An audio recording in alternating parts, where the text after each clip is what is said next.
Good morning, everyone, and welcome back to the public hearings of the TRRC. Imam, you have the floor if you can offer some prayers, please. Thank you, Chair. Bismillahir Rahmanir Rahim. Alhamdulillahi Rabbil Alameen. Rahmanir Rahim Maliki Yawmiddin. Iyyaka na'budu wa iyyaka nasta'in. Ihdinas siratal mustaqim. Siratal ladzina an'amta 'alaihim ghairil maghdubi 'alaihim waladdallin. Amen. فلله الحمد رب السماوات ورب الأرض رب العالمين وله الكبرياء في السماوات والأرض وهو عزيز الحكيم بحرمة اللهم فصل وسلم وبارك على هذا النبي الكريم سيد سند العظيم ذو القلب الرحيم سيدنا محمد وعلى آله وصحبه وسلم تسليما ربنا آتنا في الدنيا حسنة وفي الآخرة حسنة وقنا عذاب النار سبحان ربك رب العزة عما يصفون وسلام على المرسلين والحمد لله رب العالمين آمين. Amen. Shukran, Imam Jallo. Council, you may proceed if we're ready with this morning's witness. Good morning, Mr. Chairman, commissioners, and members of the audience. We're ready to proceed with the next witness. Mr. Kambi, kindly get the witness, please.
I, Gay Soul, I, Gay Soul, do swear that do swear that I'll speak the truth, I'll speak the truth, the whole truth, and nothing but the truth. nothing but the truth.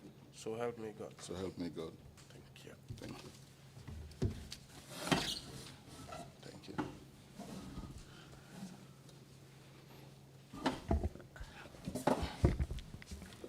Thank you. It's okay.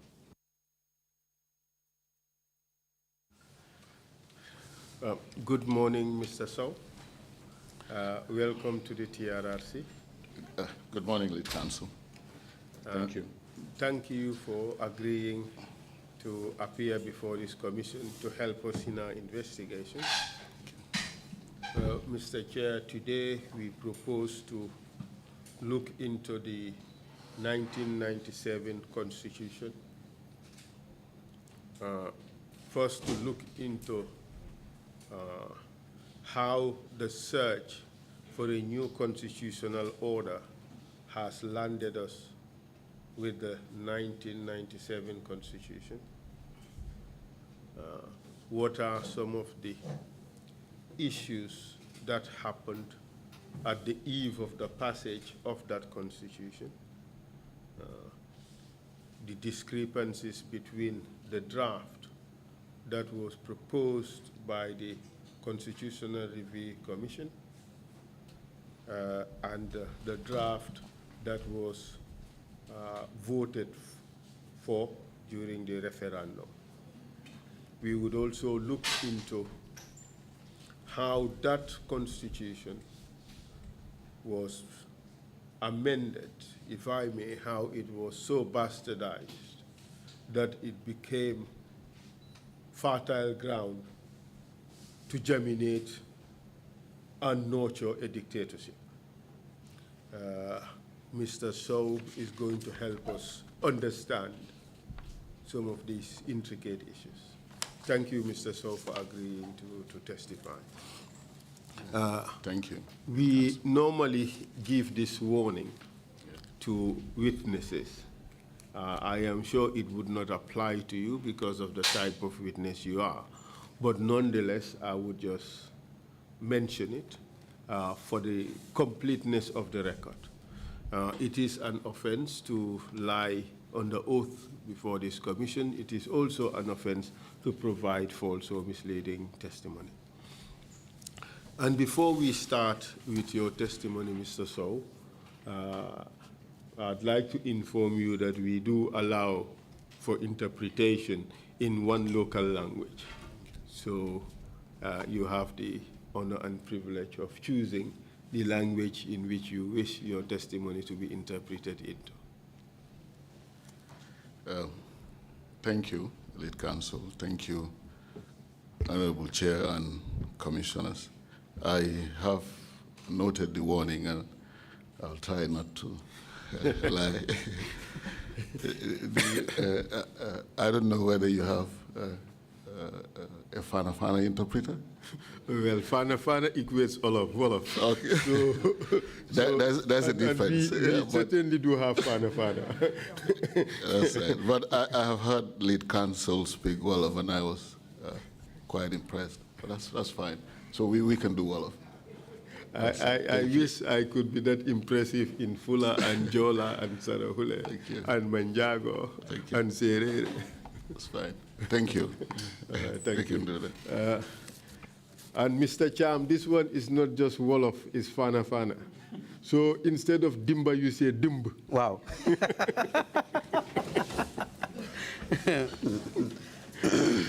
Thank you. Thank you, Mr. Sow. What are your full names, sir? Mwe nakanga tudu. Gay Sow. They called me the guy with two surnames. The guy with two surnames. Yeah, my first name is a surname Gay, and my second, as in my surname, is Sow, Gay Sow. Mangi to the Gay Sow. And what is your date of birth? 4th of August, 1971. Ñenti fan ci wéri August 1971. Place of birth? Fan nga judo? I was born in a small village a few kilometers from Kaur called Genji Wolof in the Lower Salem district. Genji Wolof. G-N-J-I. Genji Wolof. In the Lower Salem district, just about 3-4 kilometers away from Kaur. Mangi judo ci benn dëkk bu ndaw ci boori Kaur ñaar ba ñetti kilomètre digganteem ak Kaur ñu xamé ko Genji Wolof. And tell us about your schooling. Wax ñu sa mbiri njàng school. I started with Genji Primary School, obviously, from 76, I think, 76, 77 to 1982. Then I did Kaur Secondary Technical School for 2 years, 82 to 84. Allow for the interpretation. Okay, maa ngi dooree jàng ci Genji Wolof suñ primary school ba gannaaw loolu nag ci ñaar ñetti at ba ma fa jeexalee ma dem Kaur ci technical secondary school bi. I was there for 2 years, and I then went to Armitage High School. Jàngee naa fa nag ba ñaari at gannaaw loolu ma jàll dem Armitage High School. From 84 to 89. ci atum 1984 ba 89.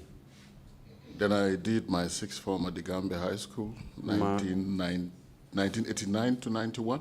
Ma def suma sixth form ci Gambia High School 1989 ba 1991. Then I worked for a bit at the Supreme Court at the time, now called the High Court, before I proceeded to Nigeria, 92-93, to study for my LLB. So between 92-93 to 97, I was at the Bafemi Awolowo University in Nigeria, where I studied my LLB. Def naa nag ci liggéey naa tuuti ci buntu liggéeykaay àttekaay bu mag bi balaa may dem nag Nigeria pour def nag suma maqaamam njàng ci di LLB ci réewi Nigeria. just to say the university was previously called the University of Ife, but they changed the name, I think, in the 80s. University University of Ife. I didn't go to school right away. I came back April 98. I was appointed a first-class magistrate. I was there for about a year, some months before I proceeded to Nigeria to do my bar. Jàng mo nak commencé rek waye dama ñëwaat fi ñu daldi ma def nak first class magistrate bala ma demat Nigeria ci lu aju ci walé maqamam LLB ba defi fo suma ba. I did the bar, and after which I was called to the Nigerian bar in October, and then the Gambian bar December of 2000.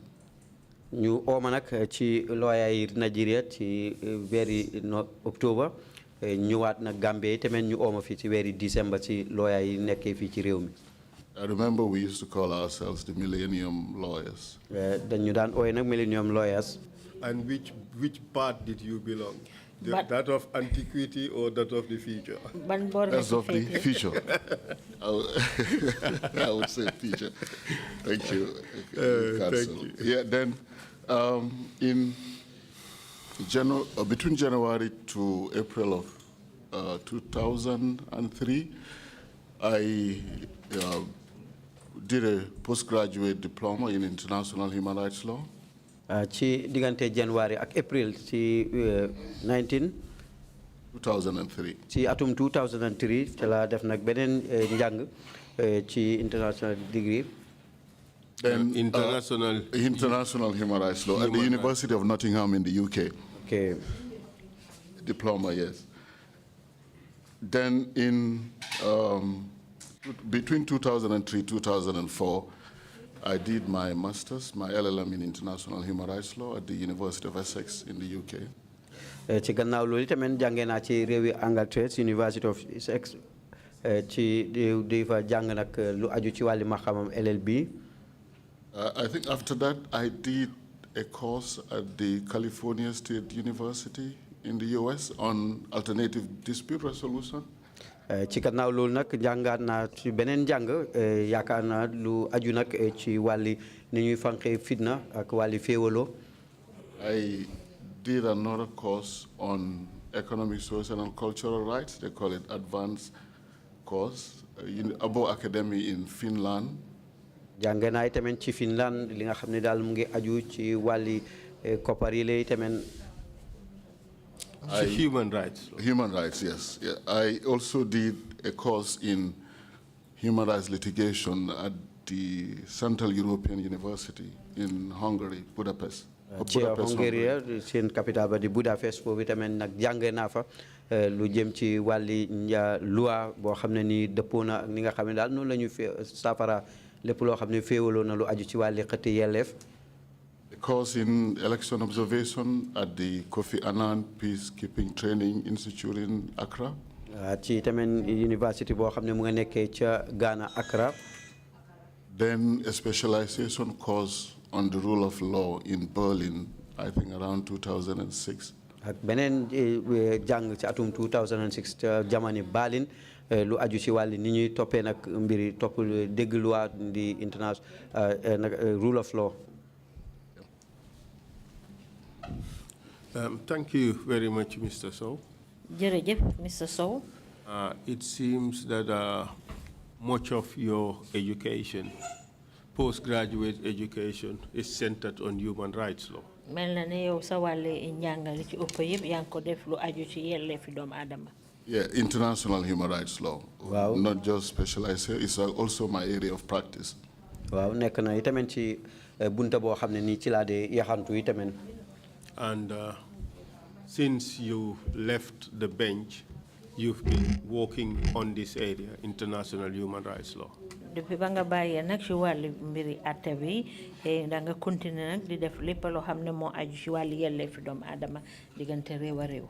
That's right. I was a magistrate. I rose through the ranks to become principal magistrate at some point judicial secretary, I think for a little under 8 years before I left to join the Institute for Human Rights and Development in Africa. And like I said, I have been dealing with human rights, particularly international human rights law since then, for about 16 years now. And what is your position in IHRDA? I am now the executive director. Just to clarify, I joined after I left government in 2005, I think October. So I may interpret.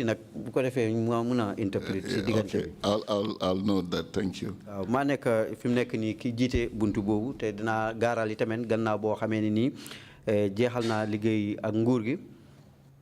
I joined, like I said, I left October 2005, joined 1st of November, and over the years I was legal officer, senior legal officer.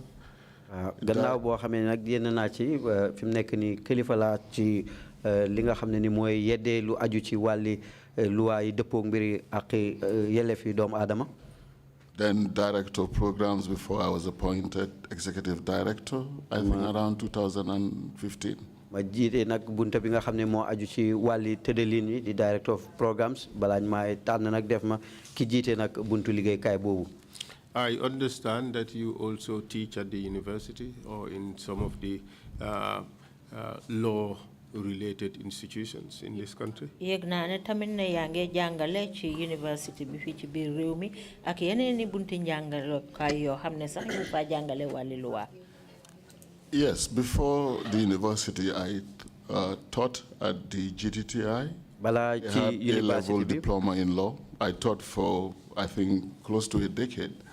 University bi jàngale woon naa ci GTTI tamit. And I was also part of the committee that set up the law faculty.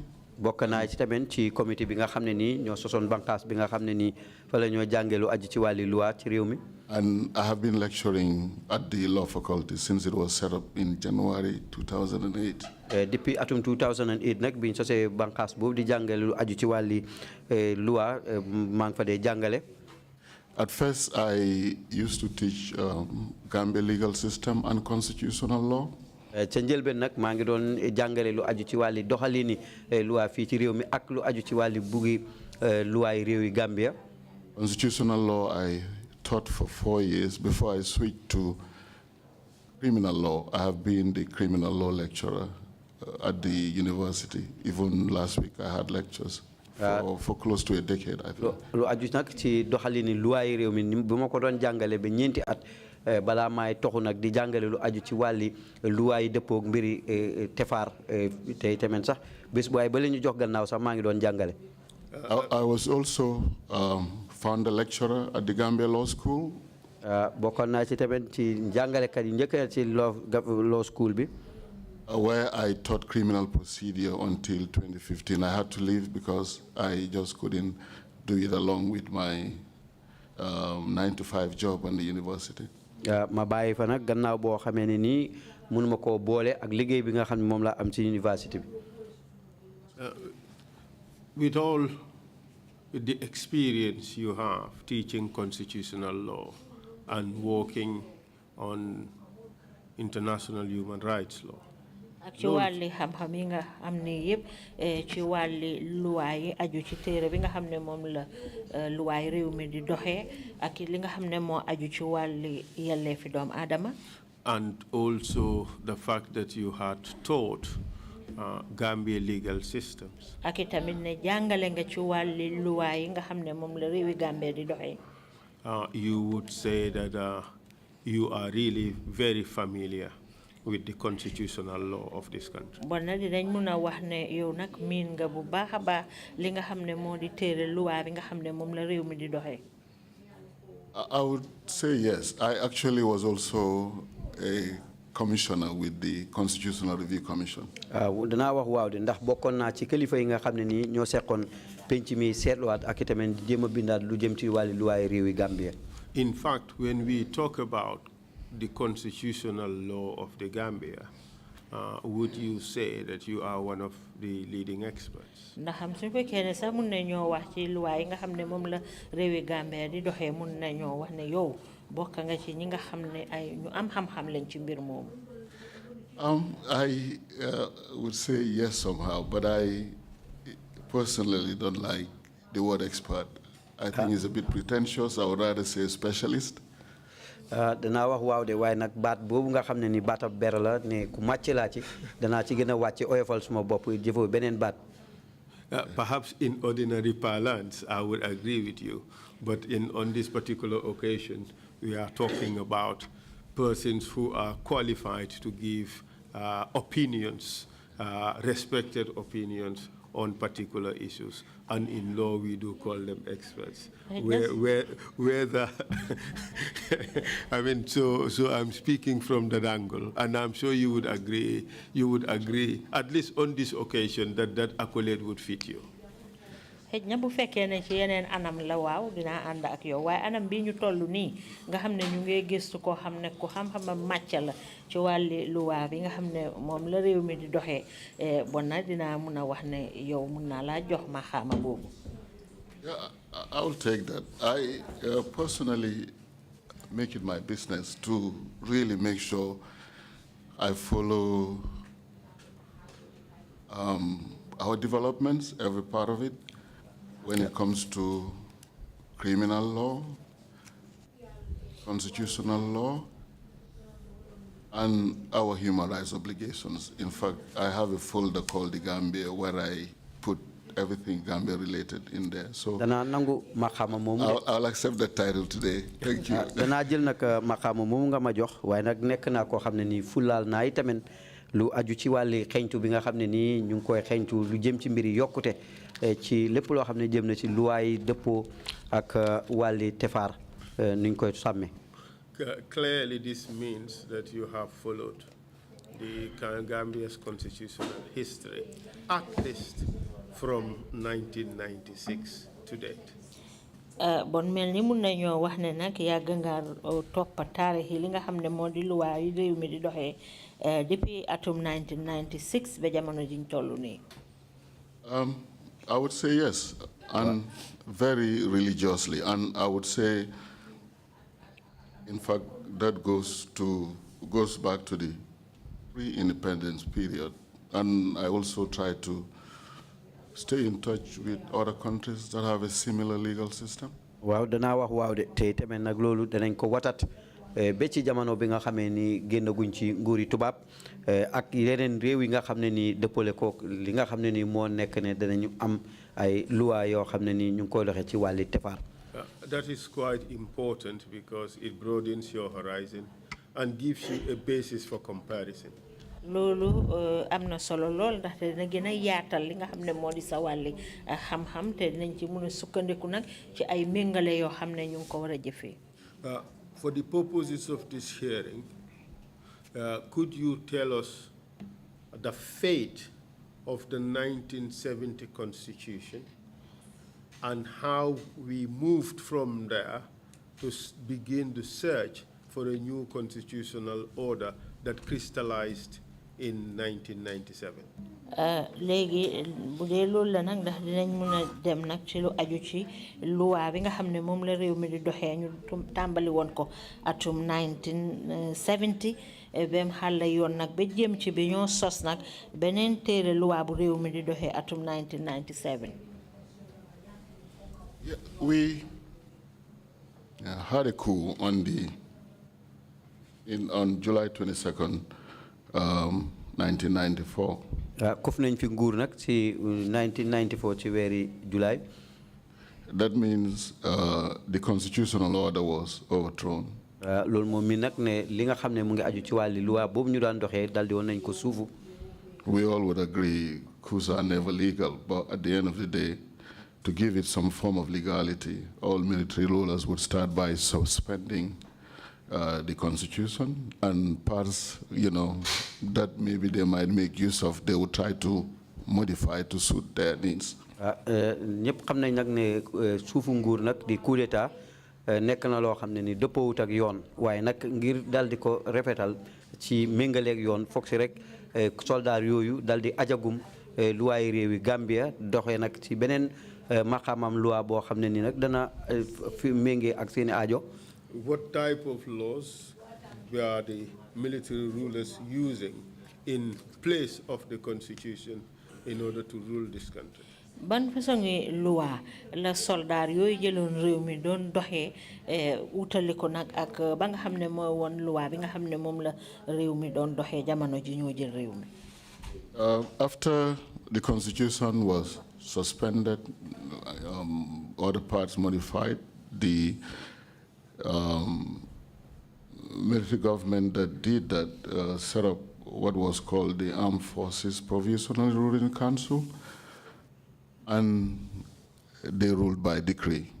Gannaaw boo xam ne nag dal dinañu aj lii di luwaay réewi Gambia ñoom kuréeli soldaar googu ñu doon doxee nag di Armed Forces Provisional Ruling Council di ab diir boo xam ne nii soldaar yi dañ téyegum réewi Gambia doon doxee nag ci beneen loi boo xam ne nii ñu ko ooyee degree. Decrees passed by the council were made supreme and they were also made unquestionable before any court of law. Loi boobu nag nga xam ne nii dal dinañu ko teg muy degree di ñoom kilifa yi nga xam ne ñoo seqoon penci soldaar yooyu jiite woon réew mi dal na jiita ak itamit dana leen teggil bépp laajte loo xam ne ni mu ngi jëm nag ci mbiri koor yi. But you would agree with me that the rule by decree is not normal or acceptable in a democratic society. waaye ndax di nga nangu ne pour jiite réew jaarale ko ci wàlli doxalin luwaa boobu ñuy wax degree loolu waruñu koo nangu ci doxalini réew moo xam ne doxini démocratie la. I sure would agree 100% because we always would say democracy is for the people, by the people. So we're talking about a clique, a small group that wasn't voted into office. Danaa nangu ci loolu ndax démocratie danañ koy dégg di ko bàkkee ne pour nit ñi la ak bu ñëpp ñi ak nit ñi la ak itamit nag ñooñu nga xam ne itamit ak lu néew lañ ci ay soldats rek te itamit nag wootee wuñu woon leen bañ toog ci boppi réew mi. The 1994 coup d'etat ushered Jammeh and his cohorts into power, the AFPRC junta. What steps did they take to change the situation from military rule and restore the country back to a democratic rule? Coup d'etat boobu xewoon 1994 nga xam ne Jammeh ak AFPRC junta bi ñoo ko jiite woon ñoom biñ taxawee nag yan façon ni loi lañ soppali ci lañ doon sukkandiku loo xam ne dañ ko doon doxalee réew mi. A few things, happened, a few measures taken, but I would say probably what you have in mind in this case would be the setting up of a constitutional review commission by Decree 33. liñ defoon nag am nañ ay jéego yu néew yoo xam ne jotoon nañ koo def waaye nag xam naa li nekk sa xel mooy ni nga xam ne nii moom lañ doxeloon mooy dal di ci seen benn xat moo xam ne nii dëppoo na ak degré bi ñu doon doxe ñu jéem a seet penc moo xam ne dana seetluwaat lii di luwaay réewi Gambia. And tell us more about Decree 33. wax ñu nag gën ñoo yaatalal lu aju ci mbiri Decree 33 boobu. Of 31st March 1995. taxawaloon ko fanweeri fan ak benn weeri March 1995. Yep. As I indicated earlier, we no longer had a parliament, so lawmaking powers was vested in the council. So Decree 33 was put in place, and like I said, that was the Constitutional Review Commission decree. Is quite a short law, and it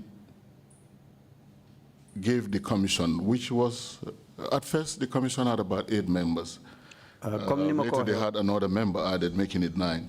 Comme ni ma ko waxee woon rek ca njëlbeen gannaaw bu njëlee réew mi doot amatuñ woon pencim léegi député yi ci kaw loolu nag degree 33 ci la taxaw di xatam fanweer ak benn ci luwaay soldaar yooyu ñu sos nag li nga xam ne nii moo nekk penc moom pour xeeñtuwaat wala seetaat li nga xam ne mooy luwaay réewi Gambia.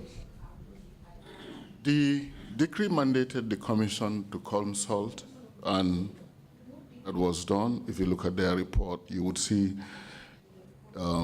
they went around the country. Unfortunately, their mandate was just for about 3 months. Degree boobu nag sas na leen ñoom pour nag li nga xam ne ni mu ngi jëm ci wàlli diisoo ñu wër réew mi nag seen mandat boobu nag jox na leen lu dem ci ñetti weer. But their report indicates, or at the time indicated, that they went to all divisions of the country at the time. Not only did they go around the country, they also invited people to send submissions to them. Nekku rek ci bataaxel boobu wane nañ wër rek réew mi yëpp de waaye dañ daan oo ay nit yi tamit ñu ñëw àggale tamit li nga xam ne mooy seen xalaat.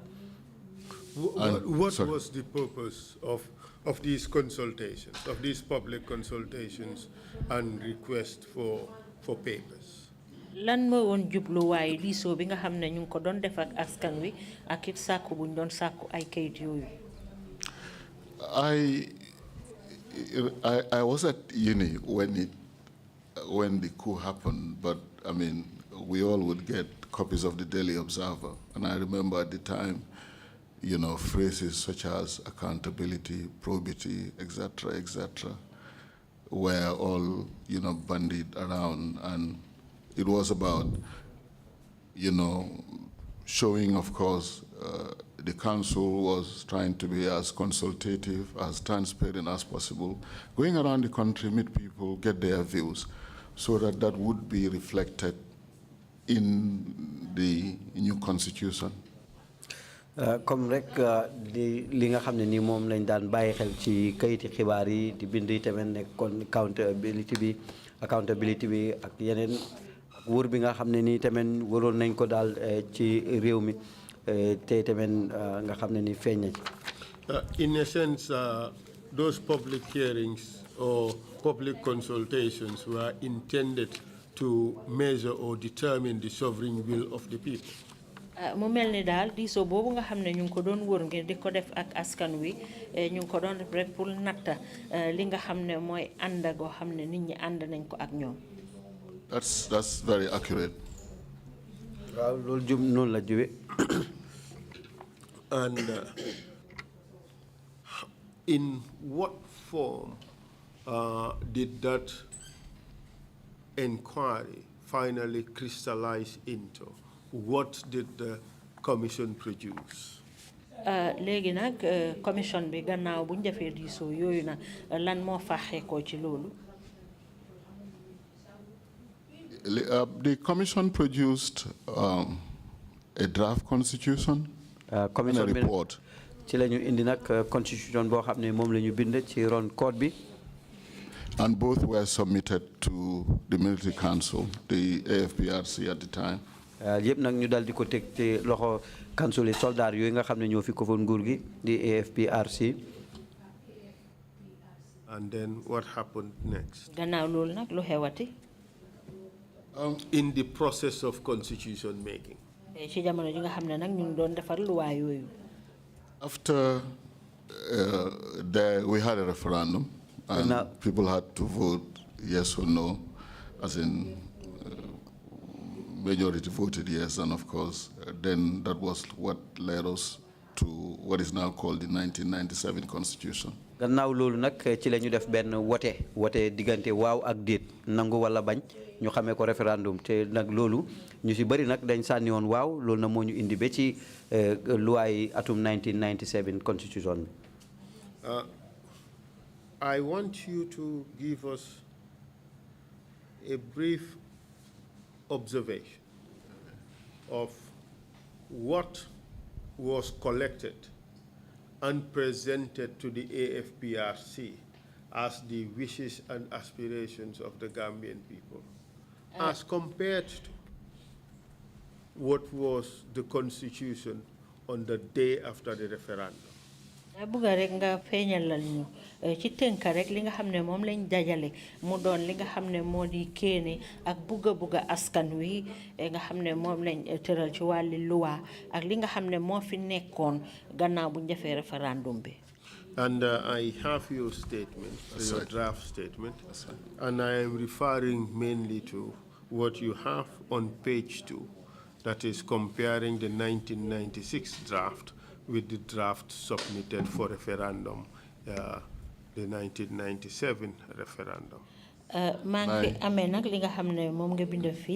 Yes, please, you may refer to your statement. Yeah, well, okay. I would start by stating the obvious, as in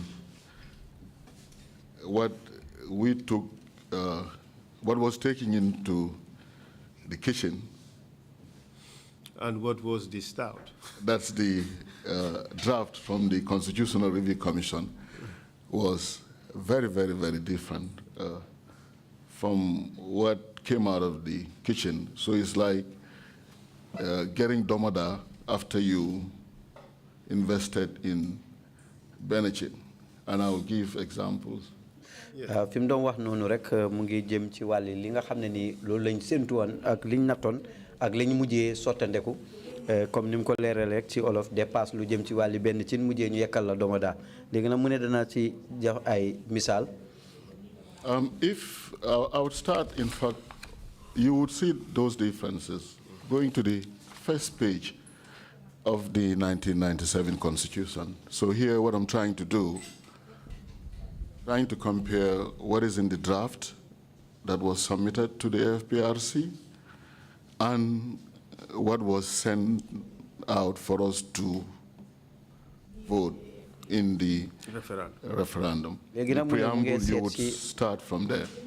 léegi nag mu ne mu ngi seet si fooy bu njëkk bi ñu dal di méngale li nga xam ne nii loolu lañ àggale woon ci pencum soldaar yi kofu nguur gi ak li nga xam ne nii moom lañ génnee ci loola yóbbu ko si nit ñi pour ñu sànni ko ci wote bi nekkoon fii diggante waaw ak di nangu wala bañ di référendum. Additions were made to the preamble, as in the council added, and one very obvious addition is the clause that the sovereign people of the Gambia endorsed the change of government of 27 July 1994, in a sense saying we as a country,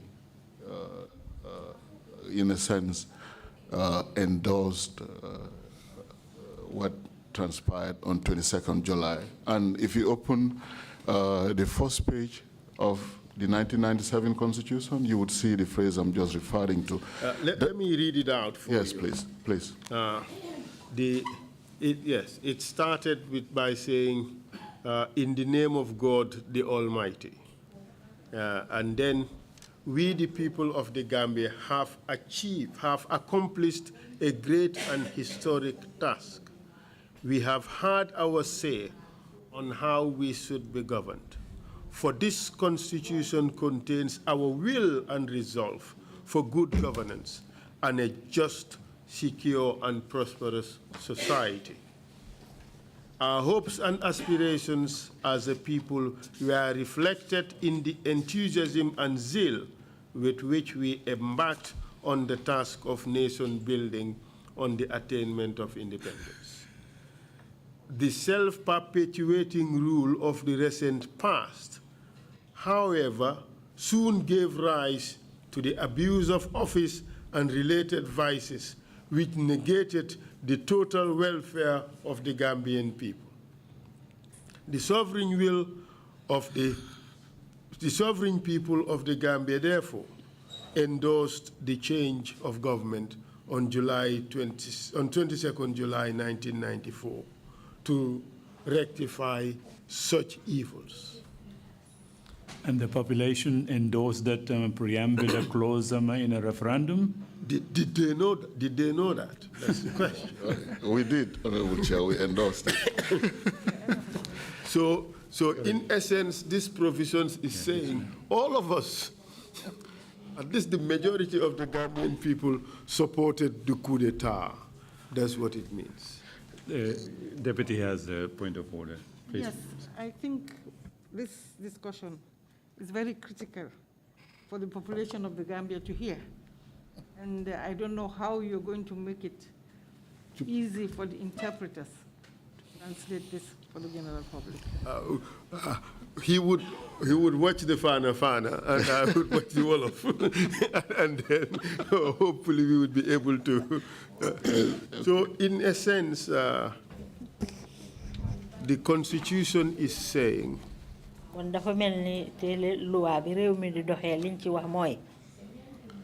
Jawara so badly overstayed in office, Jawara dafa yàggal lool pour toog nekk njiit réew mi. which gave rise to abuses of office. Loolu tax na sax ba ni mu waroon a doxalee ci wàlli ofisam bi doxaleewu ko noonu yàq na ko. And similar bad things Ak it ay mbir yu bon yu mel noonu.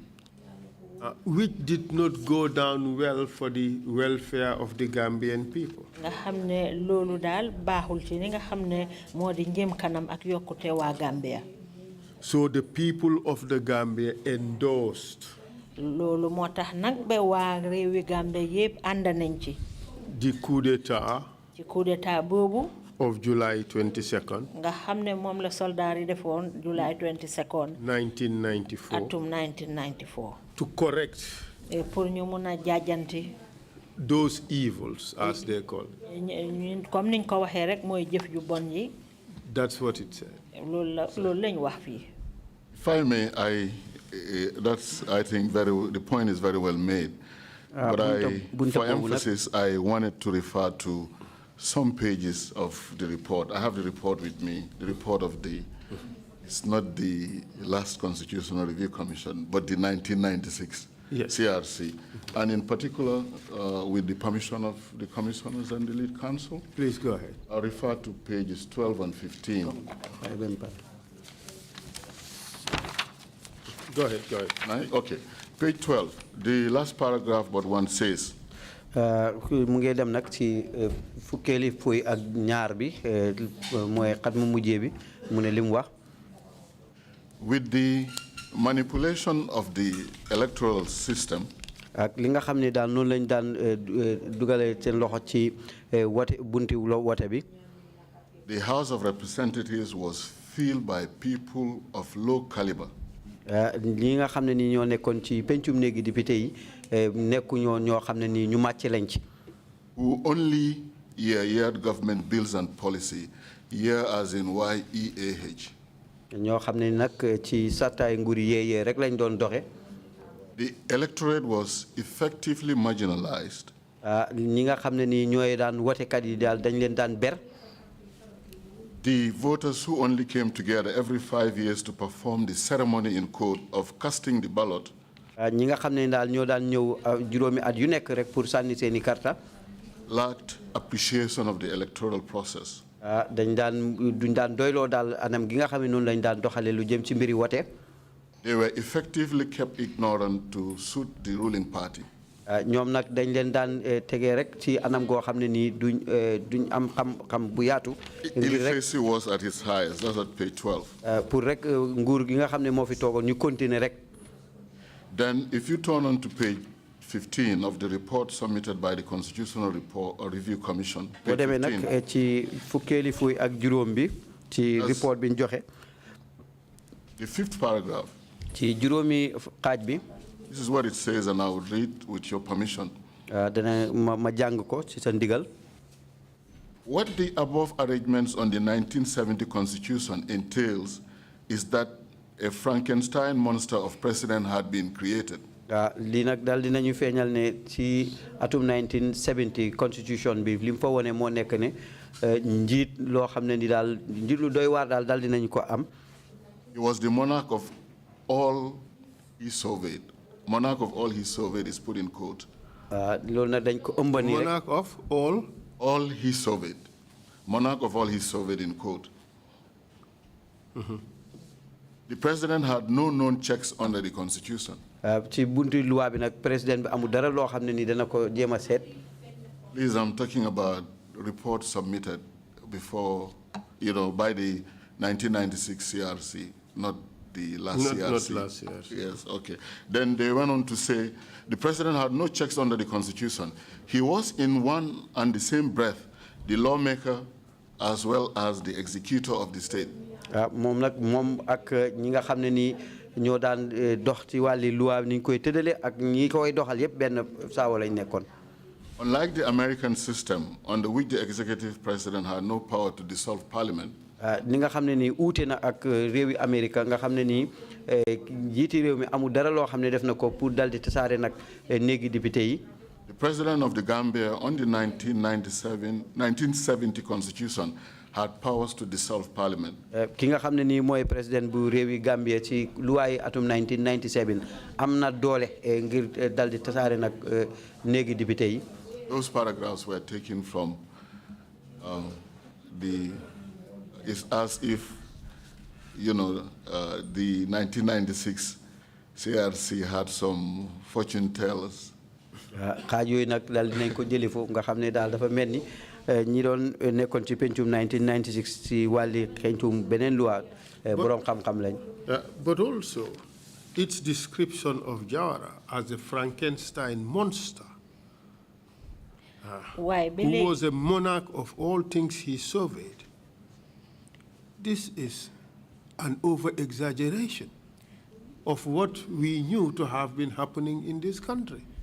ñoom de li nga xam ne noonu lañ màndarga Jawara ne moom njiit la koo xam ne ku doy waar la ci ni mu dee jëfee ak it mbir nit la koo xam ne yëpp daf ko jëlal boppam fu nekk mu nga fa dugal loxoom loolu de dafa uutee nag ak ni nga xam ne mooy gis-gis biñ ko amee woon fii ci biir réewi Gambia. I would agree to that, bearing in mind what we had by December 2016. loolu nag danaa ci nangu de buñ bàyyee xel li nga xam ne moom lañ am fii ci atum ci 2016. They can't be compared. I mean, considering the human rights record that Gambia had at the eve of the coup, a lot of the things that are in fact stated in the preamble are in fact not true.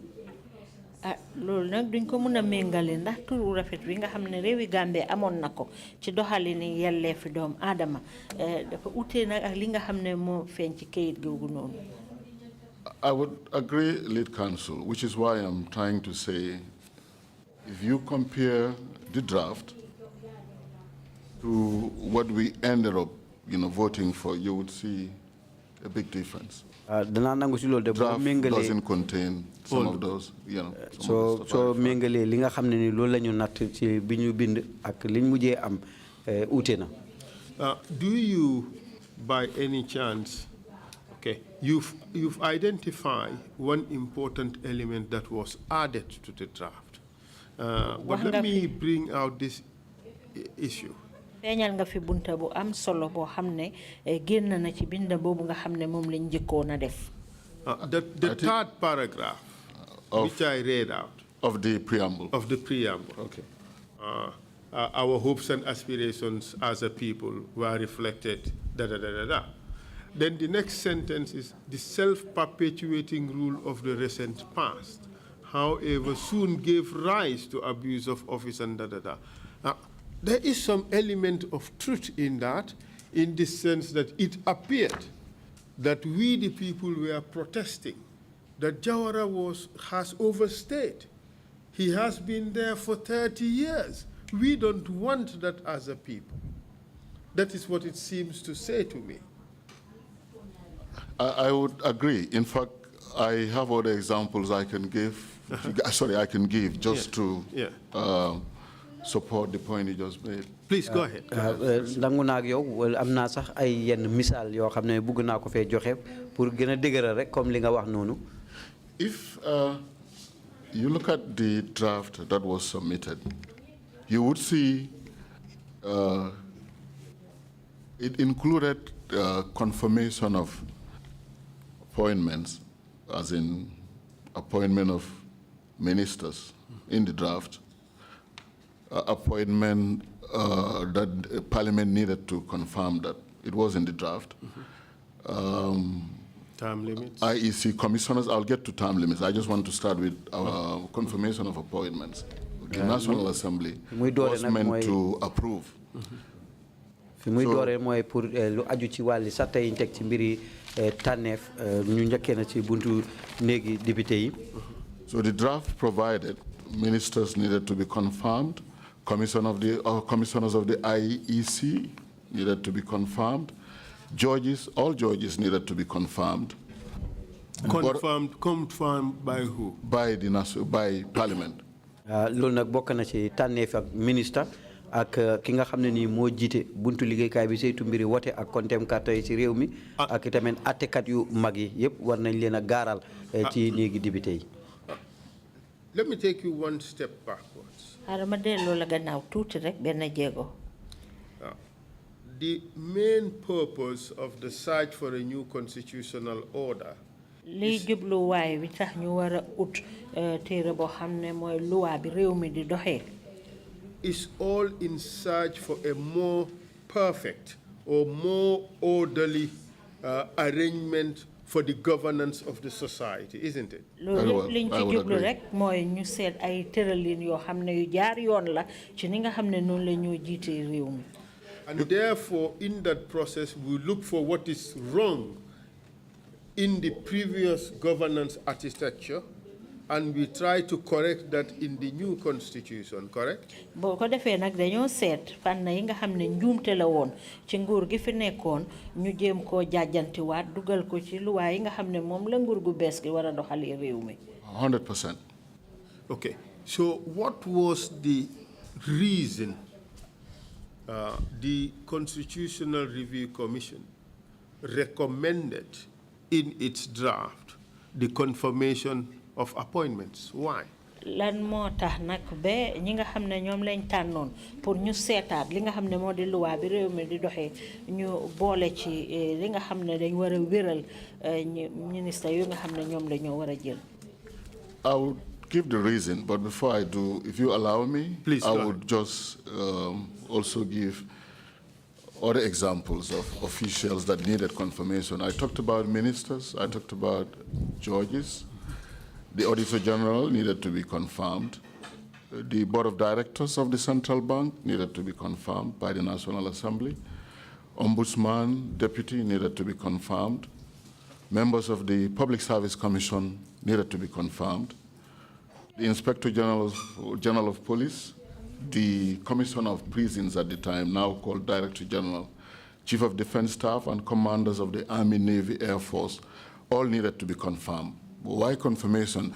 Because it was about making sure they were all vetted. Making sure we have the right people. ñim tudda noonu yëpp nag si seeni maqaama foog si rek ñu dal di leen gaaral lu aju ci wàlli wér ak seen tànneef ci pencum néegi député yi li tax nag mooy just to make sure they were vetted and, of course, the proper, right people, competent people, you know, appointed to the positions I just listed. Rek ñu wane tamit ne daal seen maqaama mi ñu leen tànn ak seen niñ màccee ci wàllu liggéey mu daal dina méngoo. Well, we have that importance cannot be overemphasized.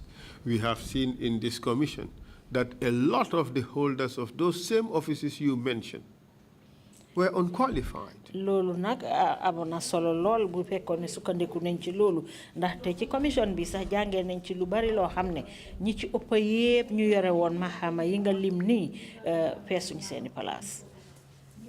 Unfortunately, but like I said earlier, this was how it should have been. Comme ni ma ko waxoon ca njëlbeen nii rek la waroon a doxee. The draft provided for the 1996 draft, but what came out of the kitchen was completely different. We would come back to that. Let's go back to one other important reason. The commissioners found, I don't know what motivated that, but they found Jawara to have been a Frankenstein monster of a president, and that they said the president had no known checks under the Constitution. He was in one breath the lawmaker and the other the executor of those laws. So in a sense, by reason of this finding, they thought Jawara was too powerful and they needed to have those powers reduced by checks given to Parliament. And for that reason, they came up with some of these measures, that his appointments, the appointments by the President, needed to be confirmed by Parliament. Would you agree? 100%.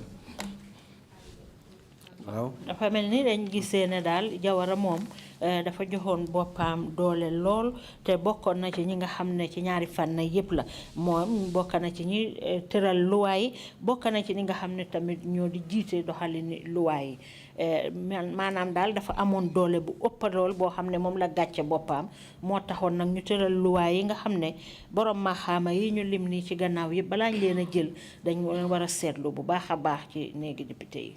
And to add, this was meant to come from, soldiers with a difference. Te li yokk ci nag lii mu ngi waroon a jóge ko nag ci soldaar yi nga xam ne ni seen bàkk moo nekkoon ne uute nañoo ak ñeneen. Whose mantra was accountability, transparency, probity, and accountability. nga xam ne ñoom lañ doon wax yëpp mooy lépp lu ñoo dox dañ koo def jaxaran ci anam yu leer. And how did the junta deal with this issue of confirmation of appointments, which was aimed at reducing the powers of the president? What did they do with this provision?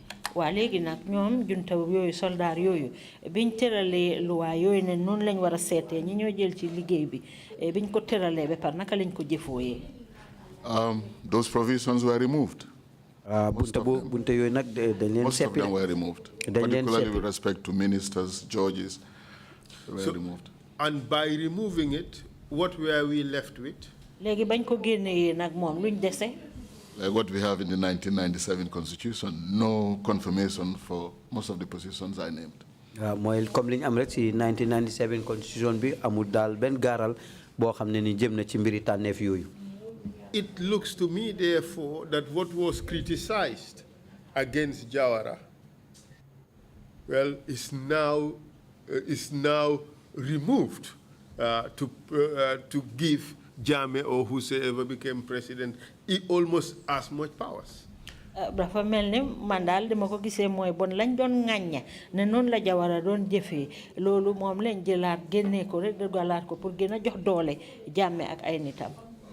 That's very correct, lead counsel, and there are other examples. loolu mooy am lead counsel te am na yeneen mandar misaal yoo xam ne dañ ko fi wane. Take us to the next. yóbbu ñu ci. If you look at the draft, 1996 draft, I'm saying draft, I just wanted to emphasize, we're not talking about the last one, the 1996 draft that was sent to the AFPRC. buñ seetee ci li nga xam ne ni moom la ñu bindoon mu jëm ci kuréeli soldat googu di AFPRC. The draft provided for a running mate system. The vice president was supposed to be elected along with the president, which then would make it impossible for the president to sack the vice president, but that too was removed. boobu na bokkoon na ci tamit ne président bi ak ki nga xam ne moo koy topp di vice président bi dañ leen waroon a sànnil comme ni ñu sànnee kii loolu lañ waroon a sànnil kële pour wane ne président bi ëllëg si biir mënta dàq vice président bi waaye loolu dañ ko fa génne de. And tell us a bit about the value of a running mate system in a presidential system. wax ñu doole bi nga xam ne moo nekk ci président bi ak ki nga xam ne moo war a toppa ci kawam lan mooy woon doole bi. pour ñu tànnandoor leen. lan mooy njëriñam. ñu tànnaa leen door lan mooy njëriñam ci système yi élection boo xam ne dañuy tànn président. In a sense, it gives the people a say as to who their president and vice president should be. If in case the president has a running mate nobody wants, I'm sure people will think twice before they vote for the president. mooy rek pour jox nit ñi doole pour ñu mën a tànn kii nga xam ne mooy seen président ak ki koy topp yi tamit. And if something is to happen to the president, unfortunately, you wouldn't want someone handpicked by the president to take over. At least you would want someone who was vetted, who also campaigned along the president, to be in charge. Ëllëg si biir itamit bu fekkee ne dara am na ci xew na ci président bi bu boobaa président bi du gestu rek tànn ku ko neex rek ne ko utuma bu ko defee rek nga xam ne nii moom ak ki nga xam ne moo ko toppoon dañ leen sànni ndoor. And of course, it's also very important that whoever you identify as your number 2 citizen has, something like security of tenure somehow. Ka ki nga xam ne nii tamit tànn nañ ko mu topp ci njiiti réew mi bu boobaa moom itamit dana am diir boo xam ne nii kat jox nañ ko ne war nañ am nañ yaakaar ne mën na cee toog ba waxtu woowu. But would you agree that those important values you just identified would also reduce the power of the president? Ndax di nga nangu nag ne yooyu nga xam ne mooy bunta yi nga lim noonu muy am solo su fekkee ne taxawal nañ ko dina wàññi li nga xam ne moo di doolee président bi. I agree 100%.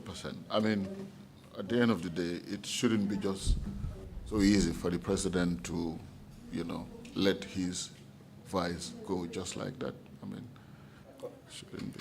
ànd naa ci loolu noonu nag ndax dana tax ba président bi du mën a jékki-jékki rek dal di génnee ki nga xam ne ni moo topp ci moom.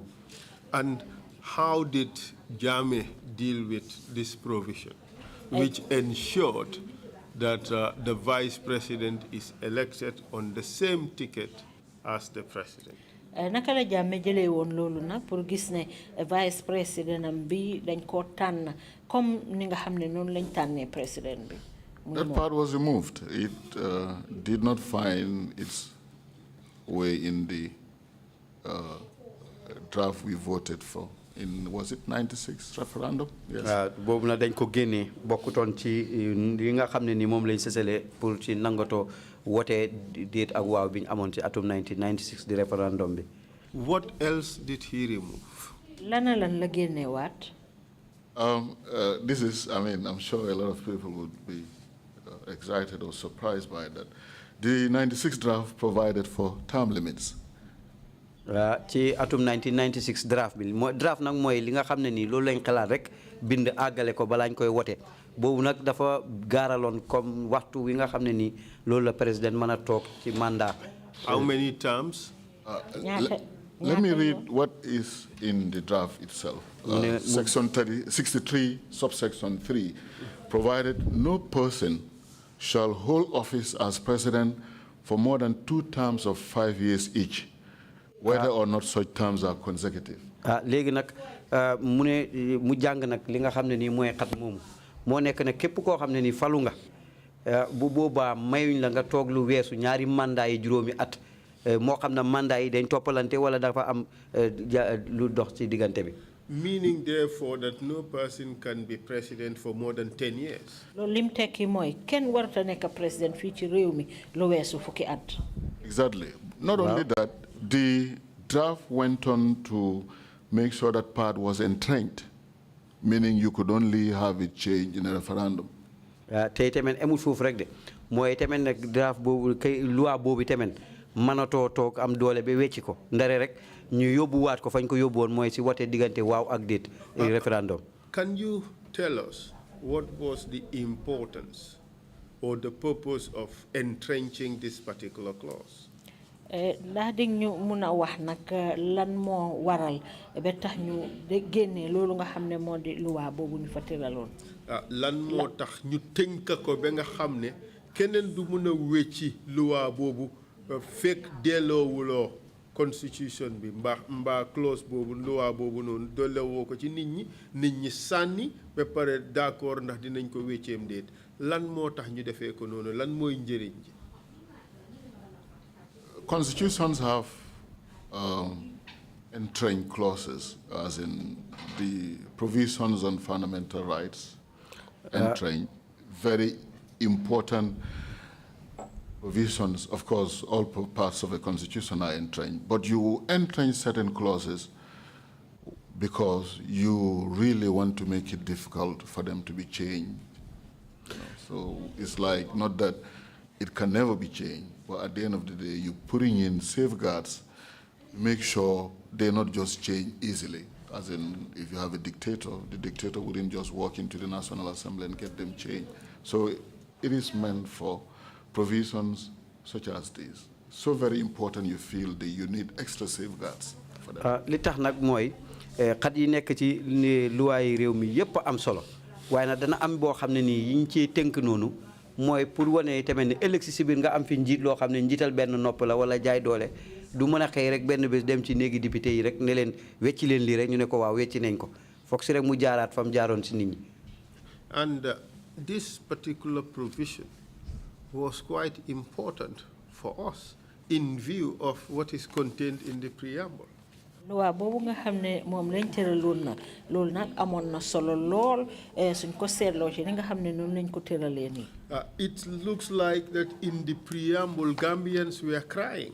We were saying, it is so bad that we have had a government that has overstayed in power 30 years. We now no longer want anybody to be here as president for more than 10 years. Lolu awon na solo dafa melni bon wa Gambia yi li nga xamne mom leen doon joytu ne nak am president bo xamne da fe tok lu yagga yagga be nit ñi lolu dotul am dañ soxla president bo xamne du fi tok lu wessu fukki at. Self-persuasion, we called it. Exactly. Yes. but so this was the wish of the Gambian people. And probably it's still the wish of the Gambian people. And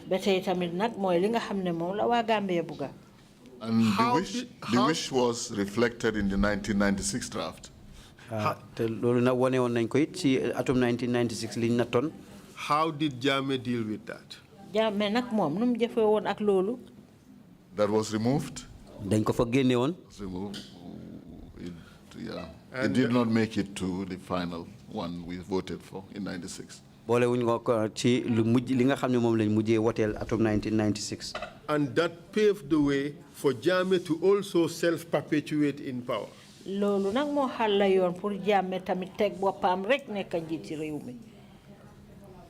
would agree.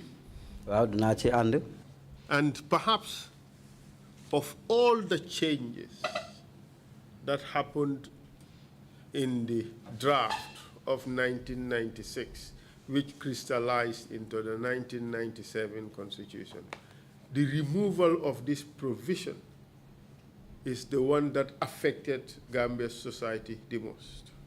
Actually, nga xamne modi loi yi def nonu ci atum 1996 be dugga ci bu 1997 lolu mo waral nak li nga xamne modi jafe-jafe yi nga xamne mom la wa rewi Gambia nekani be legi. I would agree, Lead Counsel. Dana ci and Lead Counsel. And so important in this is this kind of provision that we are now in a almost constitutional crisis because the new constitution could not also pass by reason of provisions of this nature. It's not almost exactly the same, but quite similar situation. I wouldn't say history repeating itself because that would make me judgmental. But I know because I was among the drafters of the last draft, and we had this provision also included. Not only included, we had it entrenched.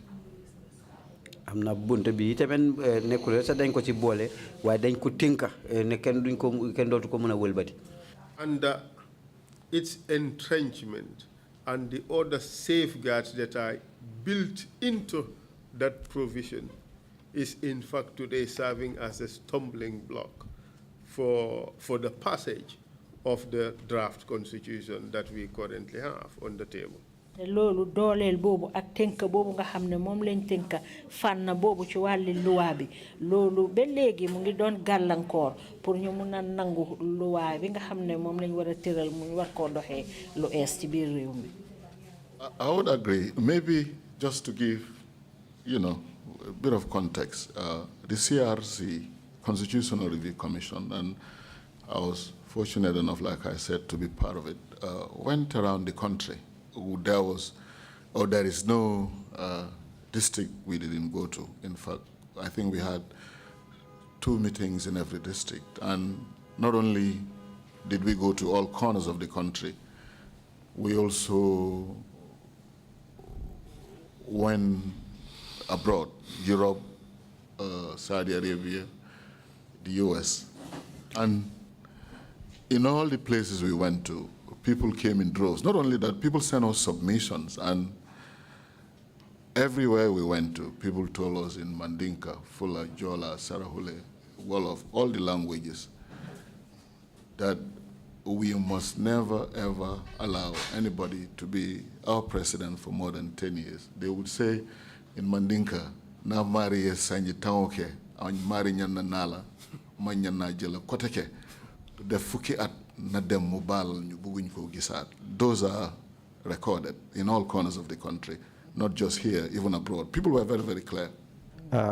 Lim doon wax foofu rek mooy penc bi nga xam ne nii moom la ñu tànn nag lu aju ci wàlli seetaat luwaay réewi Gambie war koo bindaat di Constitutional Review Commission emuñ rek ci fii rek ci tund wi waaye dañ wër mboolem gox bu nekk ci réew mi dem nañ fa te gox bu nekk ndax dem nañ fa am ñaari jotaay di diisoo ak nit ñi lu aju ci wàlli bindaat boobu dem nañ réewi tugal yeeg yeneen réewi arab yi foo xam ne Gambien mu ngi fa tey li nit ñi daan gën di tawa nag ci buntu boobu la lañ fa daan gën a feeñal mooy danañ ko wax si soose ak olof ak làkk yëpp wane ne bépp président buñ am mu toog warta toog lu weesu fukki at. Well, Jammeh clearly rejected that. waaye Jammeh dafa bañ loolu jaxaran. And we have seen what we had te gis nañ liñ amoon as a result. liñ amoon li fa xeekoo ci loolu gis nañ ko. 22 years in power. ñaar fukki at ñaar mu jiite réew mi. And it could have been longer. It could mënoon naa have gën been a longer. weesu loolu.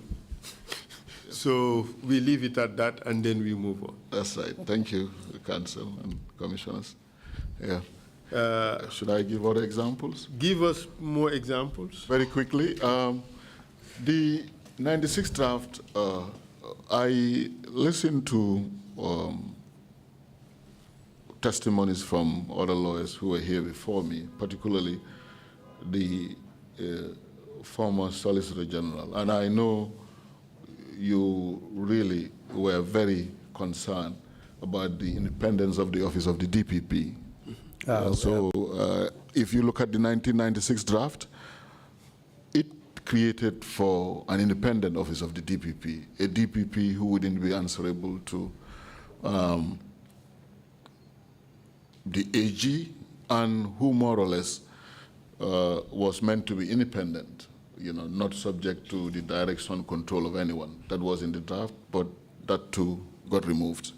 ci misaal yi nga xam ne ni moom la bëgg a continuer rek lu aju ci wàlli liñ xalaatoon ak liñ ci génnee mu àgg ci nit ñi mu ngi fàttale ne rek am na ci yeneen looyaa yoo xam ne toog nañ fii ci commission bi balaa moom lu ci bëri nag tawat li nga xam ne mooy sago si office DPP bi pour wane ne tamit DPP bi dafay dox ak sagoom amul kenn koo xam ne ni dana déggee ci yow ndigal ci kaw loolu nag mu ne loolu it bokkoon na nag ci liñ bindoon ci draft boobu waaye dañ ko fa génne. Would you say that an inclusion of this provision would have reduced the possibilities of Yahya Jammeh tampering with the prosecutorial power in the way in which he did, as disclosed by the evidence that was presented before the Commission? ndax di ngeen mën a wax nag ne liñ génnee loi boobu nga xam ne moom lañ tëraloon ni ko toon suñ ko fa bàyyi woon dina wàññi doole gi nga xam ne moom la Yahya Jammeh amoon di dugal gémmiñam ci lépp loo xam ne moo aju ci wàlli àtte gi ak doxalini loi ci biir réew mi. 100%. I mean, it's very obvious from the testimonies you've heard so far, not just from lawyers who appeared before the commission, but even from victims. So far, it means that all the 4 points that we have examined so far, confirmation of appointments, election of vice president, having a vice president running mate, presidential term limits, and independent office of DPP, all were aimed at reducing the powers of the president. And Yahya Jammeh refused them and threw them all out. ñeneen timbir lañ fi lim nag mooy benn bi mooy pour wéral seetantal bu baax a baax li nga xam ne ñoom la ñoo tànn jox leen ay maxaama yu foor ñu seet ndax ñiñ koo jox mat nañ place bi boobu benn la ci ñaareel bi vice président boo xam ne dañ ko oote àndoor ak président bi beneen bi mooy président bi warta toog lu weesu fukki at benn toogaay bu nekk juróomi at bi ci mujjee nag mooy DPP ci wàlli attekaay bi ñu am seen afiya boppa doxal seen liggéey niñ ko war a doxalee te kenn du ci génne dugal gémmiñam loolu ñeneent yi yëpp nag Yaya Jammeh génnee ko loolu pour dooleel boppam rek nga xam ne dina gën a am kàddu ci li nga xam ne mooy doxalin. That's very accurate. Waaw noonu la loolu jëm na. Let's now talk about membership in parliament. ñañ wax nag ñu aju ci li nga xam ne ñooy néegi député yi. The draft, 1996 draft, I'm sorry if I am repeating myself because I think I have to make this clear. The 1996 draft provided for 60 parliamentarians and 20 of whom were to be elected in accordance with the principle of, is it proportional representation? And the 1996 draft did not also provide for nominated members. mu ñëwee ci néegi député yi nag lu dem ci juróom benn fukki siis yi ñaar fukki yi liñ ci xalaatoon mooy li nga xam ne ni moom la am ci xaaji téeméer bu nekk ci kàtta yi ñu sànni ci wote présidentiel bi loolu laay am ci ñaar fukki siis yooyu tey li nga xam ne ni mooy néegi député yi tànnee woy tànnee fi nga xam ne ni président bi moo leen a tànnal boppam yóbbu leen fa loolu boole wu ñoon ko nag ci draft boobu. So proportional representation, 20 removed. And of course, we continued with the tradition we inherited from the First Republic, allowing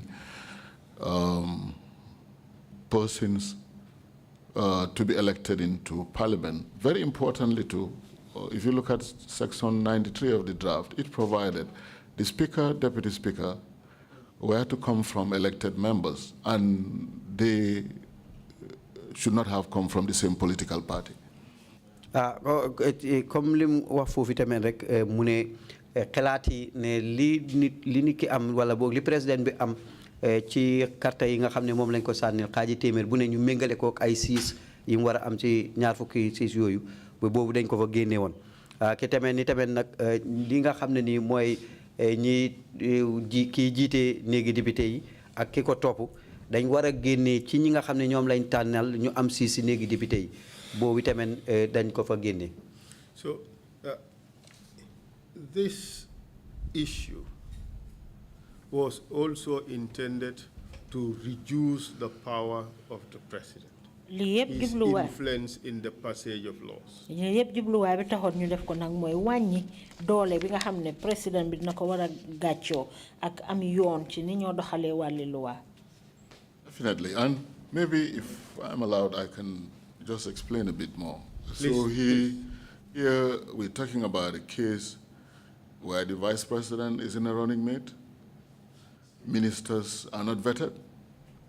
This is the speaker from, okay, sorry. So I'm saying, just for us, I mean, to get a sense of where we found ourselves. You know, here we're talking about a case where the vice president is unelected. Bu ko defee rek fi muy wane rek pour gën a gaaral nag ci mbir yooyu fi mu ñu yóbbu mooy comme ki nga xam ne mooy nekk vice président bi topp ci président bi nekkul ku ñuy woteel teg ko fa. Ministers not vetted by the National Assembly. Ministre yi du ne dañ leen ay gaaral nag di ci néegi député yi pour balaa ñoo dem ci fallu ci maqaama ministre. Head of the National Assembly, speaker from members nominated by the president. Ki nga xam ne tamit mooy jiite néegi député yi nekkul koo xam ne dafay bokk rek ci wuy tànneef yi nga xam ne ni président bi moo leen tànnal boppam yóbbu leen fa. And of course, the Chief Justice also appointed by the President. So where do we have separation of powers? Fi nga xam ne tamit Chief Justice bi président bi moo koy tànnal boppam. So it was very, how do I call it? It wasn't the best of arrangements, to be honest. Moom mel rek ne daal du ni nga xam ne daal tëddalin bu wér la. too much power and too much advantages vested in the president. mu ngi mel ni président bi dañ ko jox doole lool jox ko it bunta boo xam ne lu ko neex rek mu def. Exactly, and we indicated we were running away from Frankenstein monster Jawara. bu xëy tamit ñu ngi doon daw rek lu aju ci wàlli nguuri Jawara. And the advantages, according to the result of the elimination of this provision, is that the president can still bolster his majority in parliament through nominated members. te li nga xam ne sax mooy bunta bi nga xam ne moom la ci gën a jëriñoo moo dina président bi dina mun a yokka ñi nga xam ne ñooy toog ci néegi député yi nga xam ne daf koo jëlee ci ñi nga xam ne ñoom la tànn. I would agree 100%. Let me give a further, let me go on a bit further, because before there is a provision, or there was a provision in the 1997 Constitution. The 1997 Constitution provided that if you were expelled from your party, you were bound to lose your seat. 1997 Constitution bi dal dina fa wéral ne tamit ne bu fekkee ne dàqee nañ la ci parti bi nga nekk bu boobaa sa siis bi nga am ci néegi député yi da nga koy ñàkk. Which meant, lu mean ne, going back to the point you made about nominated members coming in to bolster maybe the president's presence, what used to happen, and of course there are examples. I know my senior Adamite, is it Yadiba? He was, I think, a parliamentarian. Yes. He was expelled. He lost his seat. Not just that, I think there was another lady, Tuta Kamaso, which meant the president was so powerful, even validly elected members into parliament could be kicked out of parliament. All he needed to do as head of the party was just kick you out, and at the end of the day, you would end up losing your seat. lim fa doon wax rek mooy ñaari nit ñëm tudd noonu daf leen jël muy misaal ne ñooñu ay député lañ woon waaye dañ leen dàqoon biñ leen dàqee ci parti bi dafa mel ni ñàkk nañ seen siis ci kaw loolu rek président bi dafa ay dingatu rek ne bu la dàqee rek da nga ñàkk sa siis bi nga xam ne moom nga am ci néegi député yi. So my point is, if you allow me, so it really wasn't just about nominated members. Even elected members could be kicked out of parliament. nekku rek sax ci ay wéytànneef yi nga xam ne ni moom moo leen tànn yóbbu leen si néegi député yi waaye ñi nga xam ne nii dañ leen sànnil carte comme moom ni ñu ko sànnile carte ñoom sax mën nañ leen a génne si néegi député yi. And this provision was originally intended to prevent carpet crossing, especially at a time when the opposition was so weak that they would often cross carpet to join the ruling party. This was meant to ensure that the people had a say in whether their representatives could move from one party to another.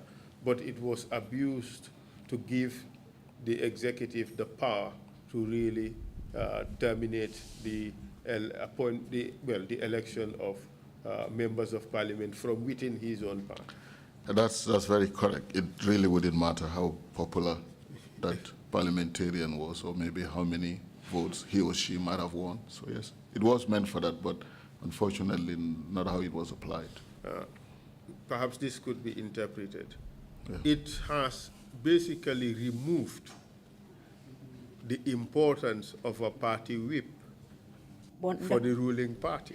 bon dafa mel ni dafa génne am solo bi nga xam ne am na ko solo pour parti bi nga xam ne moom la mooy nguur gi doole bi nga xam ne moom la am. xam nga parti bu ci nekk dafa am ci parlement ki nga xam ne suñ soxlee pour sànni carte ci parlement kooku mooy toppa ñi nekk ci seen parti diktal leen liñ war a def mu ngi mel ni doole biñ doole loon parti pour ñu génnee seen pour ñi nga xam ne ñu ngi ci seen parti pour ñu ñàkk seen place su fekkee ne dañ bàyyi seen parti dem ci beneen mu ngi mel ni liggéey boobu pour di dajale nit ñi pour ñu war a sànni fi parti boobu ñu sànni loolu sax amatul njëriñ parce que koo dàqa rek mu ñàkk liggéeyam. would you agree with that assessment? I very much would. I honestly used to think, of course, that my Wolof was perfect, but when I hear the lead counsel, I begin to question how accurate that is. But that's very correct. Thank you. I am making some effort here. Mr. Chair, perhaps this is a good time to take a break, and then we would resume at the time that you would determine. Thank you, Council, and thank you, Mr. So. But before we take the break, Mr. So, can you just clarify if the population had a chance to see the 1996 draft that was prepared by the Constitutional Review Commission and before the deletions by Jammeh? ndax mën ngaa leeral rek ndax nit ñi gisoon nañ loolu nga xam ne moom lañ bindoon ci wàlli loi atum 1996 nga xam ne jàmbur yiñ tànnoon pour ñu seetaat ko defaroon nañ ko balaa moo egg ci Jammeh. I don't think there was a publication of the draft. I think the lead counsel here is in a better position to guide the commission on that. But I'm not sure it was publicized. We would make our best efforts, Mr. Chair, to bring in players to come and testify about these particular issues. Yes, the original draft was publicized. Oh, okay. And it was given to the people. It was widely circulated and people discussed it. At the time, I was doing my master's. Okay. And my master's was on this constitution, my thesis. But unfortunately, I mean, those days there was no email, so you'd have to put materials in the mail. By the time I came back, the draft, the constitution that I saw, and the draft that I had read, which formed the basis of my thesis, had changed. So the question is, when did it change? And when it changed, whether that change was brought to the public. That is the big question. Because if it was not brought to the public, it questions the legitimacy of the Constitution. It begs the question whether people were basically misled, because what they may have thought they were voting for and what they were voting for are different. But I don't have an answer to this question. Yeah. Our investigations would perhaps shed more light on this. There were players who were there. There was a Solicitor General. There was an Attorney General. There were members of the AFPRC at very high positions. They should be able to come to the Commission and explain what has happened. But the important thing is, significant changes were made in the draft that was published by the CRC, and targeting mainly the safeguards from having a Frankenstein monster who would be president.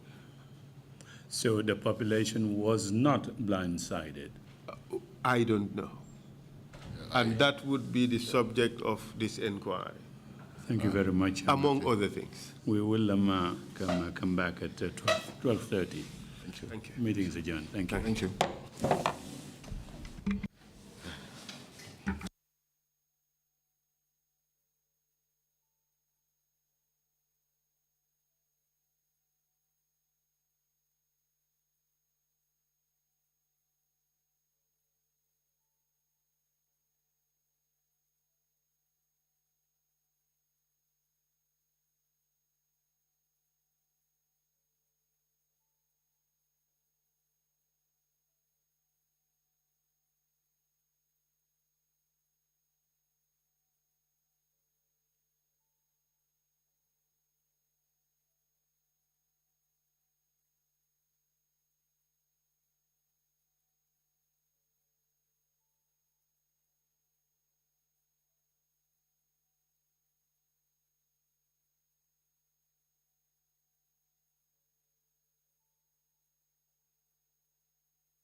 Welcome back from the short break.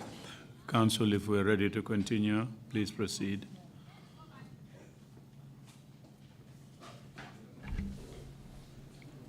Yes, Mr. Chair, the witness is being brought in, please.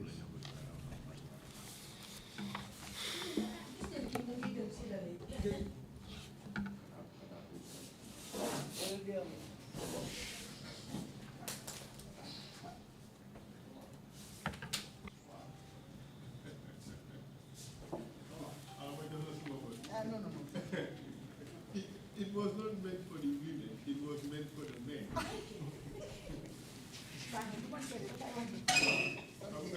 I'm going don't sensitize the women about women causes, you sensitize the men.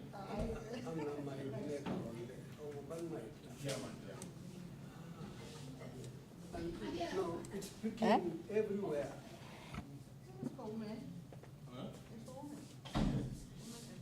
Yes. you want the men to be aware of that.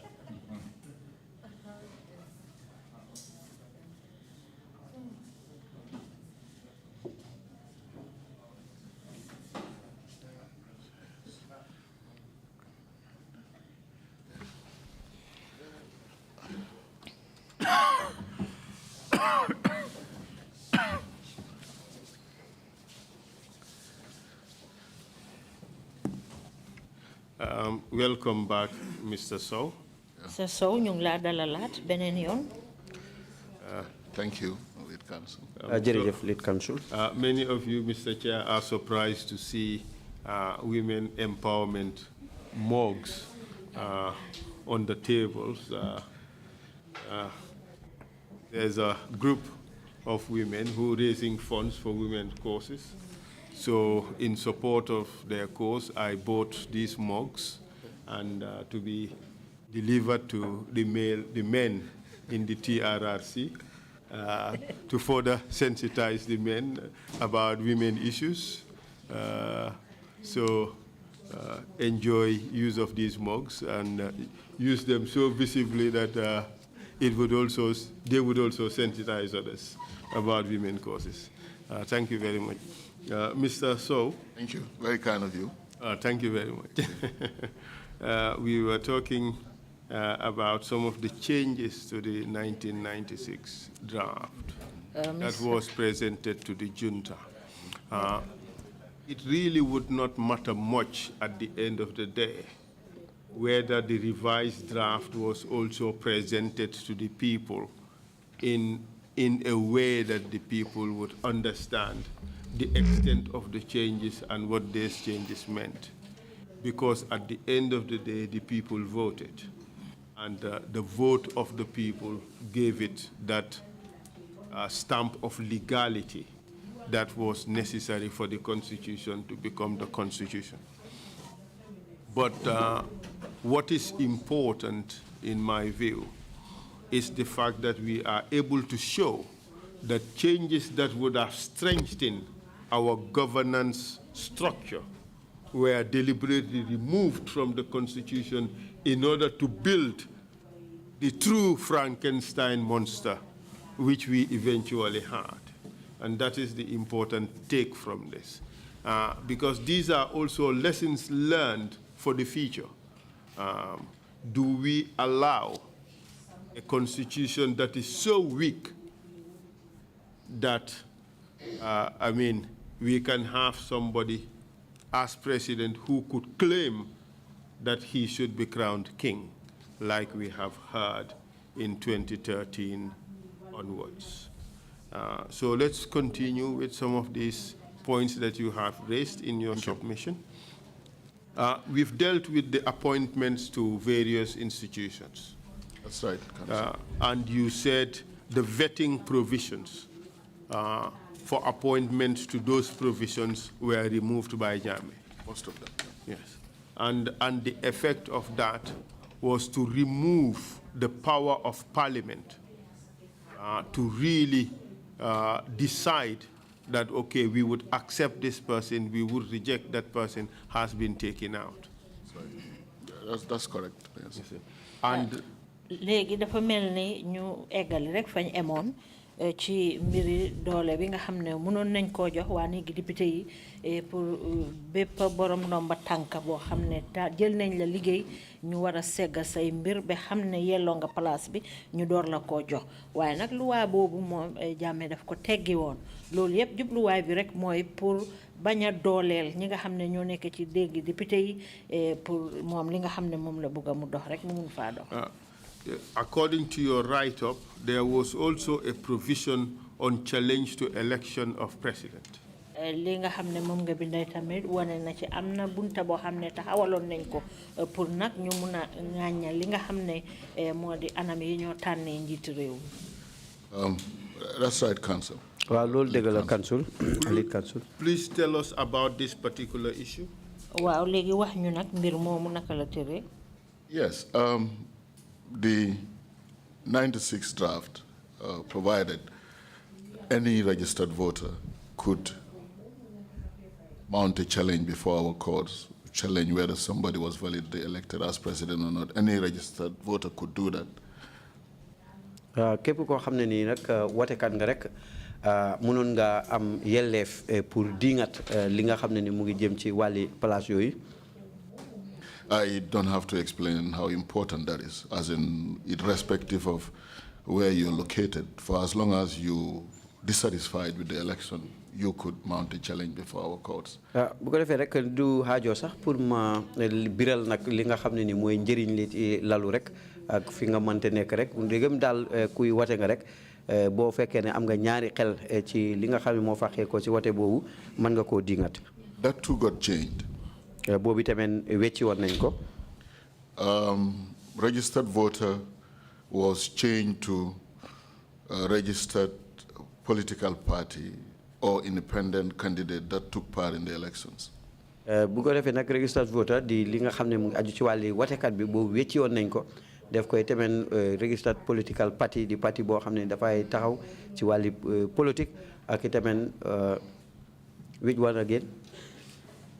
And the net effect of that would be to reduce the number of persons, entities, or bodies who would have legal standing to challenge the elections. te loolu tamit dafa wàññi doole képp koo xam ne war naa am taxawaay pour mun a ŋàñña lu aju ci ni nga xam ne noonu la oote bi doxee. That's very correct, Council. Lawyers call it standing or locus standi. loolu dëgg la Council. And even if a group of lawyers were to say, we are going to challenge this election, like the Bar Association, for instance, they cannot do it because they are not a registered political party or they would not have been an independent candidate in the relevant election. mu ngi mel ni sax su fekkoon ne mbootaay looy taxawoon nañ pour wone seen ñaxtu lu aju ci ni nga xam ne noonu la élection bi doxee duñ ko doon mun a am ndaxte ñoom doonuñ mbootoom parti boo xam ne dañ taxaw pour ñu ooteel leen. That's 100% correct. waaw loolu moom am na. And just imagine if an election were to happen and an independent candidate intends to challenge the outcome. Once that person is kidnapped and kept away, the challenge cannot happen. bu fekkoon ne sax am na koo xam ne taxawal na boppam ne moom mu ngi war a wone mañam ci lu aju ci ne élection yi doxee ñu dal di kof borom bon dafa mel ni kooku moom ñaxtoom du ko mun a wone. That also is very correct, unless, of course, there is a political party ready to mount the challenge. Wow, yeah, that's very correct. Dare rek mo am ben political party bo xamne ni fas ene na dingat mbir mom. Would you say that this change that was effected by Jammeh, was it for the better or was it to just further solidify his position? Loolu nga xam ne mooy soppale nga xam ne moom lañ def ndax loolu daf doon wala dooleel Jammeh wala pour taxawal saxal maxaamam bi mu nekkee la woon. I wouldn't say it was for the better, because if we say democracy is for the people, I mean, people should have a right to go to court if they are not sure somebody was elected validly into office as president. That should be a right available to everybody. Duma doon wax ne tamit ne ci jëmuwaay lu yéwén la de ndax bu fekkee ne ci démocratie la nekk nit war naa am sañ-sañ li nga xam ne nii mooy kiñ tànn bu fekkee ne doyut ko ne niñ ko tànnee jaar na yoon. But there are even more profound and more impactful changes to the Constitution. Tell us about the appointment and removal of judges. Amna yenen soppali yoo xam ne sax yooyu tam yu am doole la yuñ def ci wàlli luwaa yooyu wax ñu lu aju ci ni nga xam ne noonu la ñoo tànnee attekat yu mag yi. Yes, for the judiciary, there are two aspects to the changes made to the draft. The draft in Section 145 provided that the Judicial Service Commission was meant to be independent. It wasn't supposed to be subject to the direction control of anyone. The Judicial Service Commission. The Judicial Service Commission bi nak dañ waxoon ne dafa taxaw di dox ci sagom ci kaw anam goo xam ne daal du uyu ndigal wala du toppee ndigal ci kenn. That also was removed. Boobu tamit dañ ko génne woon. The draft also tried providing for security of tenure of judges. To continue. And it provided for a very, very elaborate process when it comes to removing judges. The process was really elaborate. And that's what you have in almost all democracies around the world.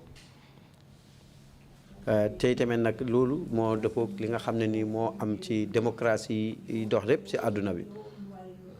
So what happened, that is what happened to Section 141, 2, subsection 2 of the draft. They added a new paragraph. In other words, after laying out that elaborate process saying, you know, you can only remove a judge when the judge reaches a retirement age, or when the judge decides on his own, on her own, to retire, or maybe based on infirmity of the body, mind, based on misbehavior. All that very elaborately spelled out. But what they did, when the soup came out of the kitchen, they added a new paragraph, paragraph C, and the new paragraph they added provided that the president may terminate the services of a judge. So that some of us found very confusing, and I'm not sure you find that in the constitution of any democracy around the world. Ca la ñuy dàkk nag ca bu njëkk ba moo wane attekat yu mag yi moom mën naa jeexal liggéeyam gannaaw boo xamee at yam waroon a defar service am jot na wala mu am ab gàllankoor wala leneen yooyu dañ ko teggi woon waaye nag ñoom ba ñuy génnee nag dañ ci yokkaat leneen ne président bi sax de war naa am doole pour dàq nag attekat yu mag yooyu. What I'm saying in a sense, that new paragraph had no business being in the constitution. We wanted to ensure the independence of the judiciary. bu mu fi bëgg a wax nag mooy yokk boobu noonu ci paragraphe boobu de amul dara loo xam ne war na koo def ak constitution bu fekkee ne yaa ngi doxal nag yoon nguur goo xam ne nii buntu bi saytuwaale atte bi dañuy dox ak seen sago. Is it still there as I speak to you? lii nag mu ngi fa rek bet jamono ji may wax. Mr. Sow, you are a student of comparative constitutional law. Do you know this provision to exist in any other democratic country in the world? That gives the president the power to remove a judge? ci ñi nga xam ne ñoo di méngale luwaay yi ñoo dox ndax yow ci sa wàlli xam-xam gis nga ne loolu am na ci yeneen fànn yi ci àddina si pour président bi am doole pour génne attekat yu mag yooyu. I wouldn't say that. When we were drafting the last draft, we had access to all constitutions of the world, very searchable, very easy to use. And I can't remember finding that in the constitution of any country that calls itself a democracy, particularly in the Commonwealth. Duma muna nangul ndax jamono bi nga xamé ñu ngi doon bind dal dinañu diisoo ak yenn luwaay buntu luwaay réew yu bari ci àdduna bi te amul fa benn boo xam ne nii gis nañ fa lu mel noonu bu fekkee ne yaa ngi bugg a doxal nag lu aju ci wàlli démocratie. Donc this would be one draconian power that is inserted in the Constitution, would you say? kon li beneen songi doole la boo xam ne dañ ko jël rek dugal ko ci biir constitution bi loolu nga bëgg a wax. I would agree to that, and not only was it inserted, it was used repeatedly, as you heard from the other witnesses who appeared before me. danaa nangul ci loolu de nekkul ne sax dañ ko ci defal de waaye dañ ko jëfoo te comme ni nga xam ne nettali na ko fi nag di yeneeni seede yi nga xam ne nii njëkkoon nañ fee teew. Would you agree that it upended the balance that was created, or the separation of powers that was created in the draft constitution? nga nangu ne jeexal na nag li nga xam ne moo di xaajale biñ def ci wàlli doole giñ jël dugal ko ci yenn fànn yi ci constitution bi. Very much so, because provided for in our most important document, and of course it was also used in practice, so law and practice. So bu baax ci ni nga xam ne mooy suñ yenn yi nga xam ne ni moom lañ ràññee te itamit ñu doon ko jëfoo di ko yaxantoo rek ci muy nekk loi. And we've had examples of that, examples of its use. But what is the effect? Would you say that it significantly weakened the independence of the judiciary and in fact created very executive compliant judges in our judiciary? léegi nañ fi ay misaal yu mel noonu loo mun a wax nag ne ndax dafa nasaxal li nga xam ne moo di doole àttekat yi pour ñu doxal seen liggéey ci anam yoo xam ne ci seen coobare bopp laa doon. Very much so, because when you talk about independence of the judiciary, the first or one of the first pillars that would come to mind is security of tenure. waaw bu baax sax ndax bu fekkee ne yaa ngi wax lu aju ci wàlli doxali ni buntu atteekaay bi ci mbiri sagote li ci njëkk nag ci ponk yi nga xam ne moom lañ war a feeñal mooy diir bi nga xam ne nii boromam mën na koo liggéey. And that provision took that away. te boobu tamit dañ ko génne. And that is perhaps the reason why we have seen people like Justice Chauhan removed, Justice Izewaku removed, Justice Brobry removed, Justice Hassan Jallo removed, and a long list of judges removed because Jammeh was given the power to do so, which power you would not normally find in democratic societies. Bon xëj na sax bon loolu moo jox doole bi Jammeh nga xam ne ñim lim ni ñépp génnee nañ leen ci seen wàlli liggéey muy doole boo xam ne sax doo ko gis fenn ci benn réew boo xam ne mu ngeen dox ci anami doxini démocratie. Very much so, because I was with the judiciary for almost 8 years, and for one of the judges you mentioned, Justice Broby, we still maintain a very good relationship. I worked briefly as acting judicial secretary while he was Chief Justice. So I was very much around when so many of them were removed. Waaw nekk naa ci bunta boobu du dem ci juróom-ñetti at am na sax ci kenn ki nga tudd George Brobry nga xam ne nii amoon naa moom jokkoo bu rafet ci jamono boobu. It is often said that the judiciary is the last hope of the people for protection from a bad government. dina ñuy faral nag di wax ne ñi nga xam ne ñoo nekk ci bunti àtte bi ñoom ñooy béréb bi nga xam ne moo war a nekk yaakaar bu mujj ci nit ñi ngir ñu mun leen a aar ci doxali ni nguur goo xam ne doxut ci yoon. If the president is given the power to remove those judges on whom the people rely for security, what is its net impact in a democratic society? su fekkee ne président bi jox nañ ko doole boo xam ne mun naa génne ñi nga xam ne ñoom la nit ñi yaakaar pour ñu aar leen bon loolu ban façon ngi doxee démocratie la. Justice is key, as in very important for all and every society. You can't talk about there being justice anywhere if at the end of the day people have disputes or there is a conflict between people and they are sure they really wouldn't be able to have those disputes submitted before independent courts. Of course, that leads to chaos. dana mujjee ci loo xam ne nii mooy jaxasoo bu métti ci gan anam mooy bu fekkee ne am na nit ñoo xam ne nii féewaloo nañ duñ mun a am fu ñu leen ay fu ñu àggalee seen féewaloo boobu nuñ koy saafara ci buntu boo xam ne nii ñu ngi dox ci seen sago.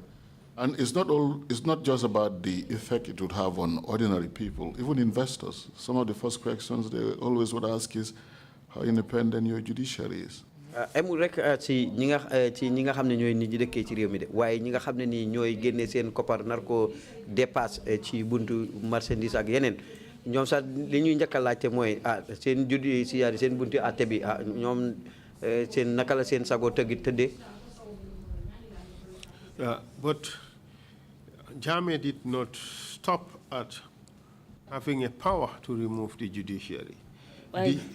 The authority that would even ensure that the Judicial Service Commission, which looks after the contracts and welfare of judges, that too is removed. Jammeh rek amul ci dooleel go xam ne dafa génne ñi nga xam ne ñoo nekk ci wàlli atte bi waaye bunta bi nga xam ne moo war a sàmm pour aar ñi nga xam ne ñoom la ñoo jël ci wàlli atte boobu tamit dañ ko génne.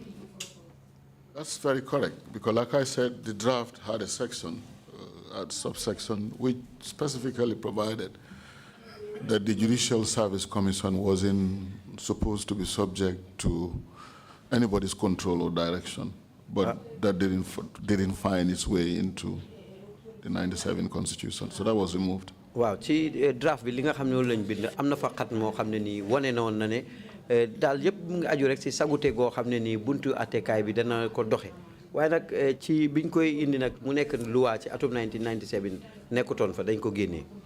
It's like most of the important provisions that could limit Jammeh's power, that could tame executive excesses, were removed.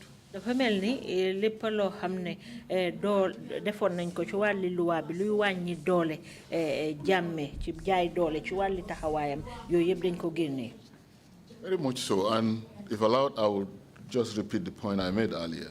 Wow. We're talking about where a judge, including the Chief Justice, could be removed anytime.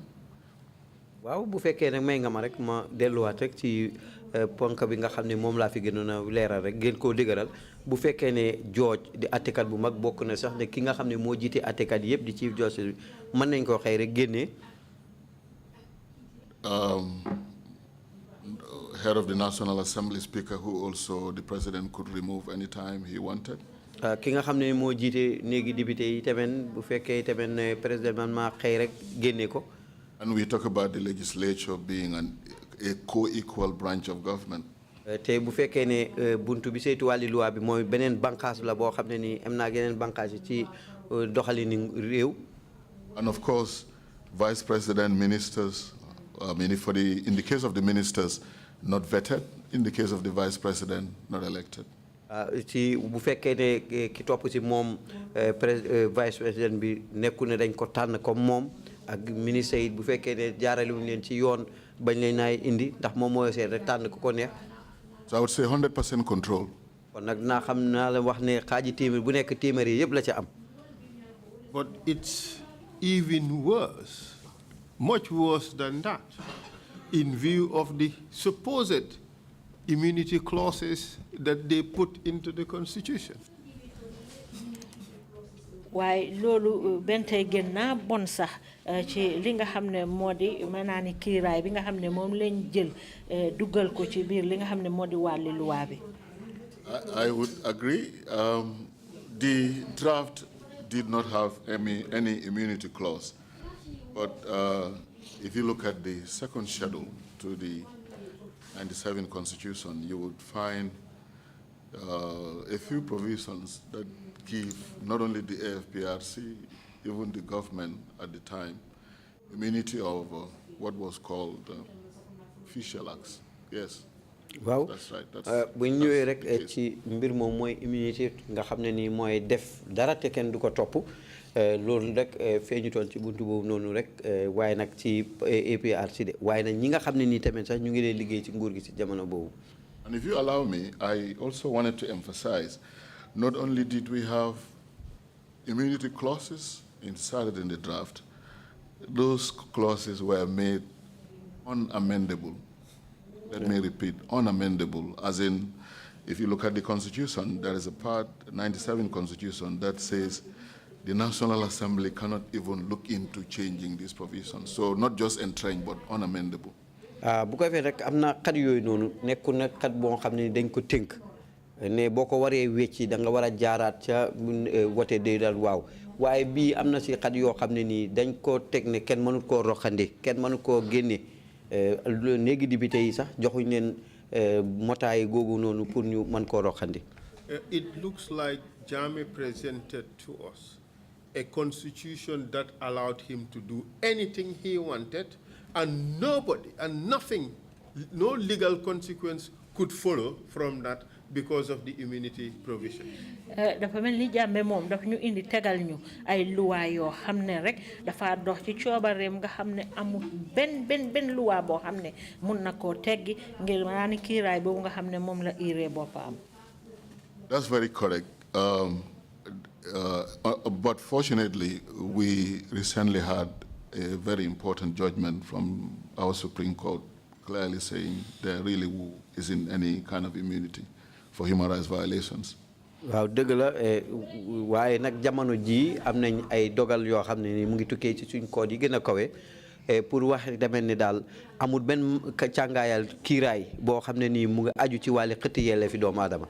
And I like that qualification recently, jamono yi. But during Jammeh's time, under that kind of judiciary we had, and the laws, the provisions allowing for removal of judges, do you think we could have had such a judgment? Well, ànd na ci nag li nga xam ne noonu la doxee jamono ji waaye nag ca jamonoy Jammeh ni nga xam ne noonu la doxee woon ci wàlli atte bi ndax foogoon nga ne dina doon mën a am façon yi atte yooyu. I very much doubt that, and I can explain if you allow me. loolu dana nekk lu jaaxle lool su fekkee ne may nga ma nag ma biral boor boobu. Please go ahead. After the coup, the former president Jawara filed a case before the African Commission. That's the most cited decision of the African Commission. It's called Dawda Jawara versus the Gambia. bu njëkk na gannaaw coup boobu biñ ko fee nguuram sa Dawda Jawara dal di woon na bind benn leetar loo xam ne ni tawat la ju nga xam ne nit ñi yëpp dal di woon na fës loolu ci àdduna bi ñuy xamee Jawara ak nguur gi. And if you look at the decision, really very good. People rely on it when they make arguments on whether local remedies have been exhausted. It's really a very good decision. You would see a part of it that says there, our Court of Appeal at the time was quoted as saying there was no human rights in the Gambia. bu ko defee nag loolu daf daan mu dee wane sax ne daal amutoon benn human rights mbiri ak yellee fi doomu aadama ci Gambia. I think that was in the Pasalajan case. So in other words, those living in the country at the time didn't have any right available to them. loolu moo nekk Léo Pasalajan ñu fi mel ñi nga xam ne ñoo nekkoon ci réew mi amuñ woon yelleef boo xam ne ni mu ngi aju ci loolu. That was a decision from our court, just to go on to show, of course, that if a case, I'm not sure who was going to file the case at the time, but even if the case was filed, if you look at what the trend was, it was very unlikely that a similar decision would have been reached. bu fekkee xamuñoon sax kan moo doon àggale Léo li ni tawat boobu de waaye bu fekkoon ne amoon na atte bu mel noonu daal fooguñoo ne sax dana ci mën a àgg. Would you say that the 1997 Constitution is in fact a template or a roadmap for dictatorship? ndax di nga mun a wax ne loi yooyu ñu tëraloon pour réew mi doxee ko atum 1997 ñëfandu la woon boo xam ne dañ ko doon jëfoo pour dooleel njiit li mu doxal nguuri jaay doole ci kaw nit ñi. I would very much say that, because if you look at the Constitution itself, particularly the powers given to the president, you can comfortably conclude, of course, that she is given the powers of an absolute monarch. waaw mën naa wax loolu de ndax boo seetee ci luwaay réew mi ci yenn xat yi nga xam ne nii doole ji yuñ ko jox mu ngi mel ni rek doolu la war a doxee di nguur goo xam ne nii nguur ak buur la rek lu ko neex mooy dem. And what was missing was the title and the crown, and Jammeh almost asked for it. li ci manqué woon rek mooy de tur wi mooy ñu jox ko maxaama ne moom buur la ak solal ko mbaxanaay mbuur mi te loolu amoon na jamono joo xam ne sax Jammeh mu ngi ko doon sàkku. I would agree to that, yes. danaa ànd ci loolu dëgg la. And I was sent an article today written by Mr. Demba Jao, and it was sent to me by Learned Counsel Saliu Tal, President of the Gambia Bar Association. Saliu Tal nag am na kayit boo xam ne sax yónnee na ma ko tey nga xam ne Demba Jao moo ko binda. It was a Gaynako online news publication. Kayiti xibaar la bu ñoo wax Gaynako. It says it's entitled "The Gambia Judiciary in Overdrive and Yaya Jammeh's Coronation." Can you interpret that? Sorry.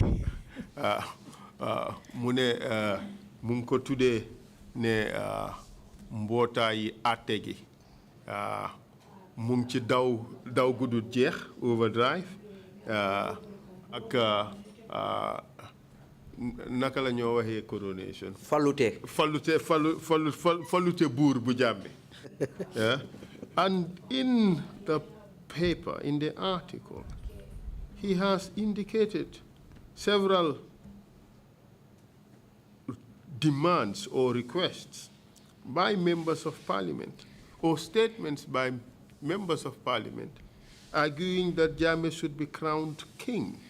te moom ci kayit boobu mu bind sax mu ngi cee wane ay fànn yoo xam ne ñi nga xam ne ñoo nekk ci néegi député yi ñu ngi doon taxaw jot na pour mun a fexe ba nit ñi ànd ak ñoom ñu mun a fal Jammeh def ko buur.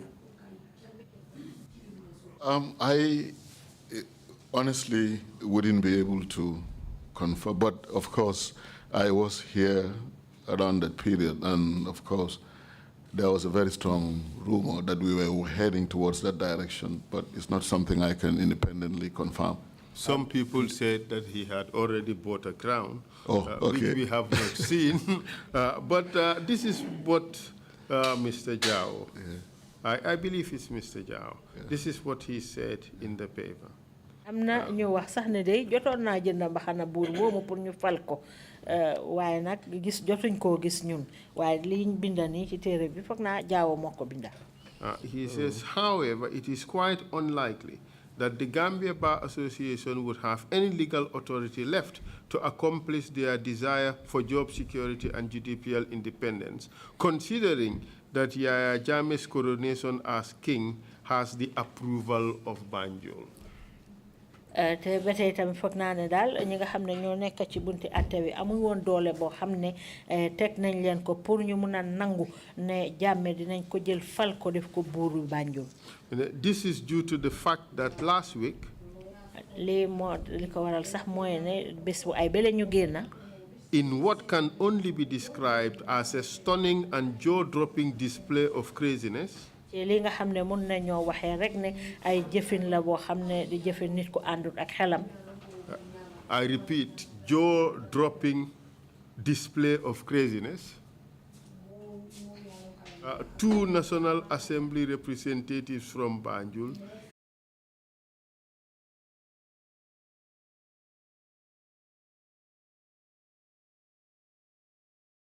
and we endorse the idea. That is the idea of Jammeh crowned as king. Amna ñaari député yu nekk Banjul de Ablaye Sène ak Sidi Ndiaye ñoom wax nañ ne ànd nañ ci ne dañ war a jël Jammeh fal ko def ko buur Banjul.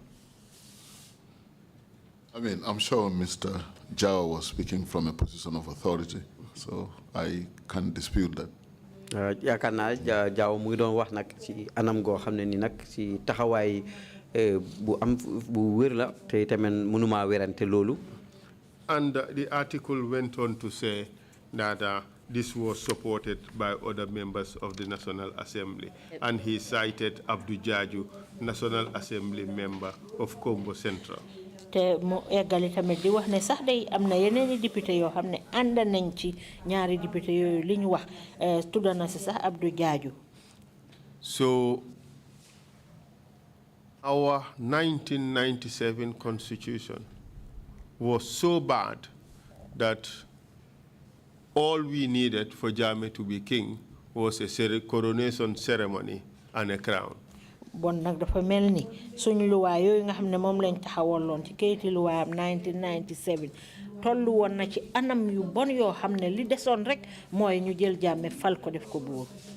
That was a possibility. waaw loolu mënoon naa nekk.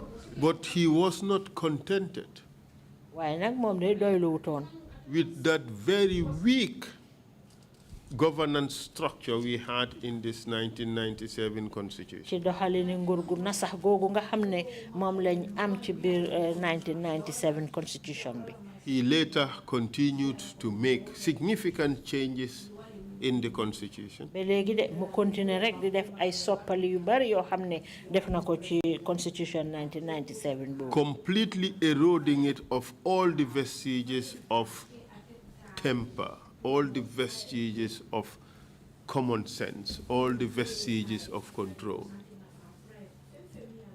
That's right. The little that was left was mu continue di gëna nasaxal constitution bi ba génnee ci lépp loo xam ne rek mu nga fa woon li nga xam ne day wàññi dooleem ba tax du mun a def yenn yi mu bëggoon a def. Let's proceed with that. Yes, that's true. So from, I mean, you gave a very good summary of where we were. So which means, which meant at the time because of course we still have the 97 Constitution. The little we had left was again tampered with repeatedly. And let's go through them one by one. Let's start with that declaration that, or maybe let's start with the KMSN case. Yes. Because that would put things in proper context. Tell us about that. The issue of incorporation of the word secular in the Constitution. ci mbiri KMSN pour ñu boole ci nag li nga xam ne moo di doxalini diina ci ni mu doon doxee ci wàlli secular ci biir constitution bi. Because I have heard people say the Constitution was changed, that's the 97 Constitution. I have heard say 52, 55.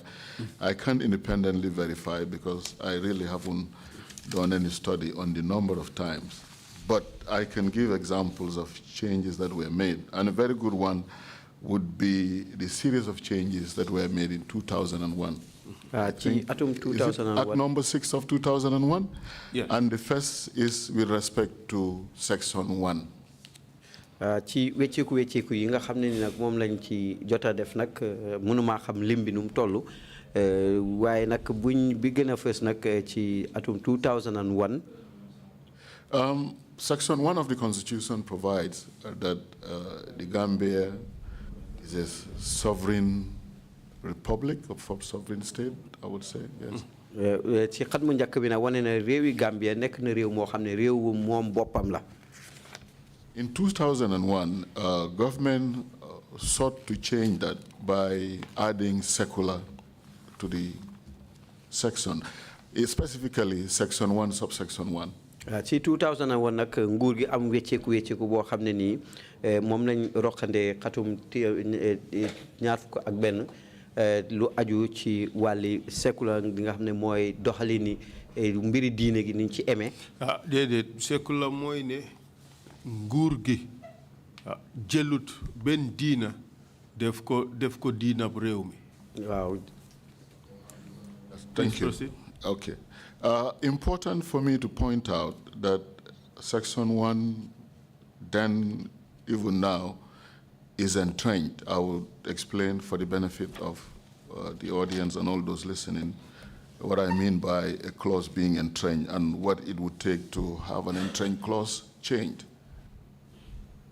mu ne nag dana leeral nag li nga xam ne ni moo tax xat moomu ñu dal di ko tënk ne wecceeku bi duñ ko du yombe noonu ak tamit li nga xam ne nii mooy waral wecceeku boobu noonu mun a am ji woon fuñ koy jaarale.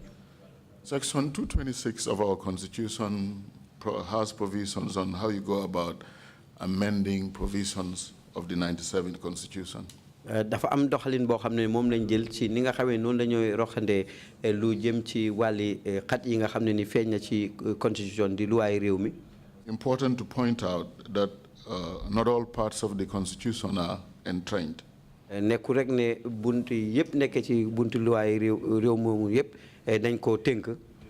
And I would explain what it takes for an entrenched clause to be amended. danaa wax nag li nga xam ne ni fan lañ war a jaar pour lii di xat moo xam ne ni dañ ko tënk ne wecciku mu dana jafe ñu ngi koy jaarale ba wecci ko. To amend an entrenched clause, you would need the change gazetted. bu ko defee rek li nga xam ne mooy wecci boobu danañ ko siiwal balaa nga xam ne ni moom la ñuy war a roxandi di xat moom. Of course, you gazette, you make a publication. dañ ko siiwal. And you don't have to wait for a period of not less than 90 days to have a second publication of the Gazette. waruloo toog sa xaar lu weesu juróom-ñeent fukki guddi yoo xam ne ni tolloog ñetti weer lu jëm ci wàlli siiwalaat nag lu roqandeku boobu noonu. And after 90 days, you have to wait for a period of not less than 10 days before you have that change submitted to the National Assembly for consideration. te gannaaw juróom-ñeent fukki guddi yooyu di ñetti weer mënatoo xaar lu weesu fukki fan moom maanaam rek mu dem ba ci téeméeri fan ci yëpp boo ko boolee. In other words, you wouldn't be able to rush the change. You have to wait for at least 100 days before the National Assembly considers the change you want to make. kon nag bu ngi mel ni kon wecceeku boobu noonu doo ko gaawal baraxee ko noonu rek noppi si de foog si nga xaar lu dem si téeméeri fan pour léegi député yi. It is important for me to add that the 100-day waiting period applies to all provisions of the Constitution. dana baax na pour ma leeral ne téeméeri guddi yooyu noonu nga xam ne ni moom lañ ci natt ci mbiri wecceeku wala roxandeku ci bunte yooyu yëpp nekk ci luwaay réew mi. But for the entering clauses, after the 100 days, you have to go an extra mile, and I would explain. waaye nag ci xat moo xam ne ni dañ ko tënk mooy entrench gannaaw téeméeri fan yi da nga war a dem yaatal. There would be a second, third reading of the bill, and after which we would have to have a referendum.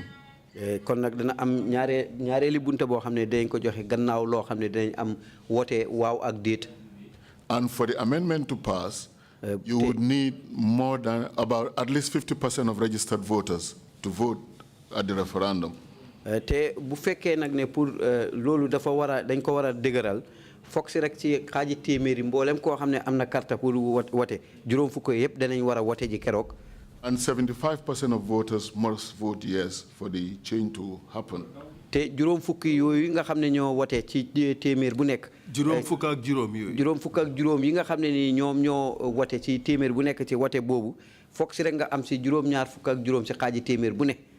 So, of course, we all know in 2001 that entrenched clause I talked about, one subsection 1, including the word secular, there really wasn't a referendum, which meant the change was unconstitutional.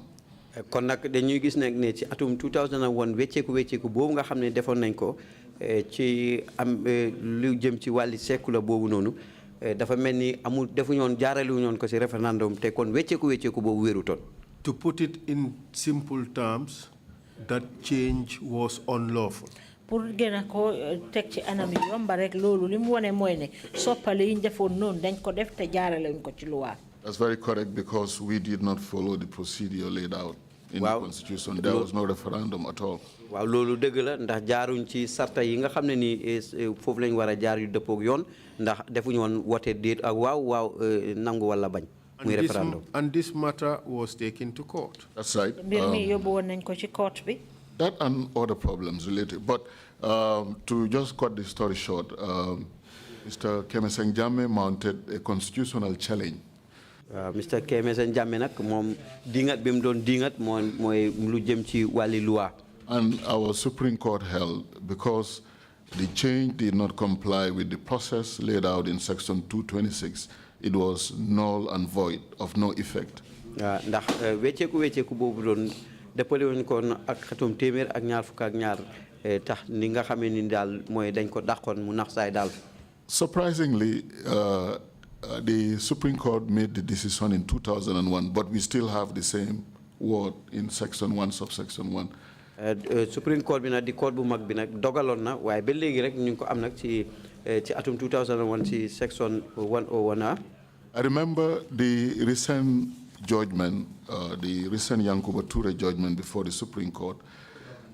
You could tell the court was really very frustrated, as in it pointed out we have held these provisions unconstitutional, but the state law office did not go ahead to make the necessary changes. We had a law revision in 2009, but nothing was done about that. So if you look at the the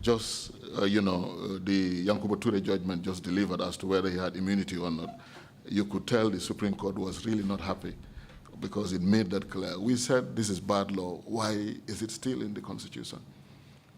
Bu ñëwee ci dogali Yankuba Touré bi lu aju ci wàlli càngaayal kaaraange boobu noonu nga xam ne moom la doon wax jamono boobu day Supreme Court bi daal ñu ngi ci ab diggante ndax nekkul doon loo xam ne nii am nañ ko ci wecceeku boo xam ne nii feeñoon. In fact, what was done was they printed the law like they had amended it, including the word secular. Dafa mel ni ñoom dañ sottandeku waat li nga xam ne moom lañ bind noonu mel ni dañ ko soppali boole ci nag li nga xam ne moo di secular mooy doxalini diina boo xam ne wéerul fen ci biir réew mi. And they put some little fine print ñu dal di ko xaw a rafetal tuuti saying that there was a Supreme Court decision on this. ñu ne nag am na ndogal boo xam ne attekaay bu mag bi jëloon nañ ko ci lii. They did not say what that decision was. waxuñ nag atte boobu lan la woon. This is the biggest misinformation. This is the biggest misrepresentation of the laws of this country. Would you agree? lii nag mooy wéeral bu gën a garaaw boo xam ne feeñ na ci li nga xam ne moo di luwaa bi réew mi doxee. I sure would. I mean, we have our highest court making it clear due process wasn't followed when it came to amending that provision. Supreme Court clearly saying this is null and void, but I mean, as I speak, the provision is still there. Ci commission suñu attekaay bu mag bi de dogal na ne lii nag jaareelu ñoon ko ci anam bu wér waaye nag ba tey loi boobu mu ngi fa. Mr. Chair, it begs the question why that word is still in the Constitution when the law says that it should not be in the Constitution. Mr. Chair, loolu nag moo war tax ñu war a laajte lan moo tax kàddu boobu nekk ci téere luwaa réew mi ba léegi fekk wax nañ ba pare sax ne waru faa nekk. The reprint of the laws in 2009 at least should have addressed that. liñ soppali waat dal di sottandeku waat li nga xam ne moo di luwaa Gambia bi waroon naa fekk nag ne ñu génnee ko ci. And the inclusion of this word, the illegal inclusion of this word in the Constitution has caused a lot of problems for this country. te liñ ko boole nag ci li nga xam ne moo di luwaa bi réew mi di doxee indi na jaxasoo bu bare bari ci biir réew mi. Because it gave the impression that something was there when it was not. ndaxte li moo wone rek mooy ne am na lu ci nekk fekk nekku fa. And it in fact made the debate in the new search for a constitutional order even more difficult. loolu sax tax na ba werante gi am pour ñu ut li nga xam ne moo di loi bu bees boo xam ne moom la war a doxee mu jafe. I would agree because I was a commissioner, like I said, CRC. But it's really, when the word is mentioned, clearly a lot of misinformation is spread. But I think it's important that I make some things clear. It's not for me to say whether Gambia should be secular, not secular. That is definitely not for me to say. But at the end of the day, the point made is the Supreme Court was clear, or the Constitution is clear as to the process as to the procedure. That wasn't followed.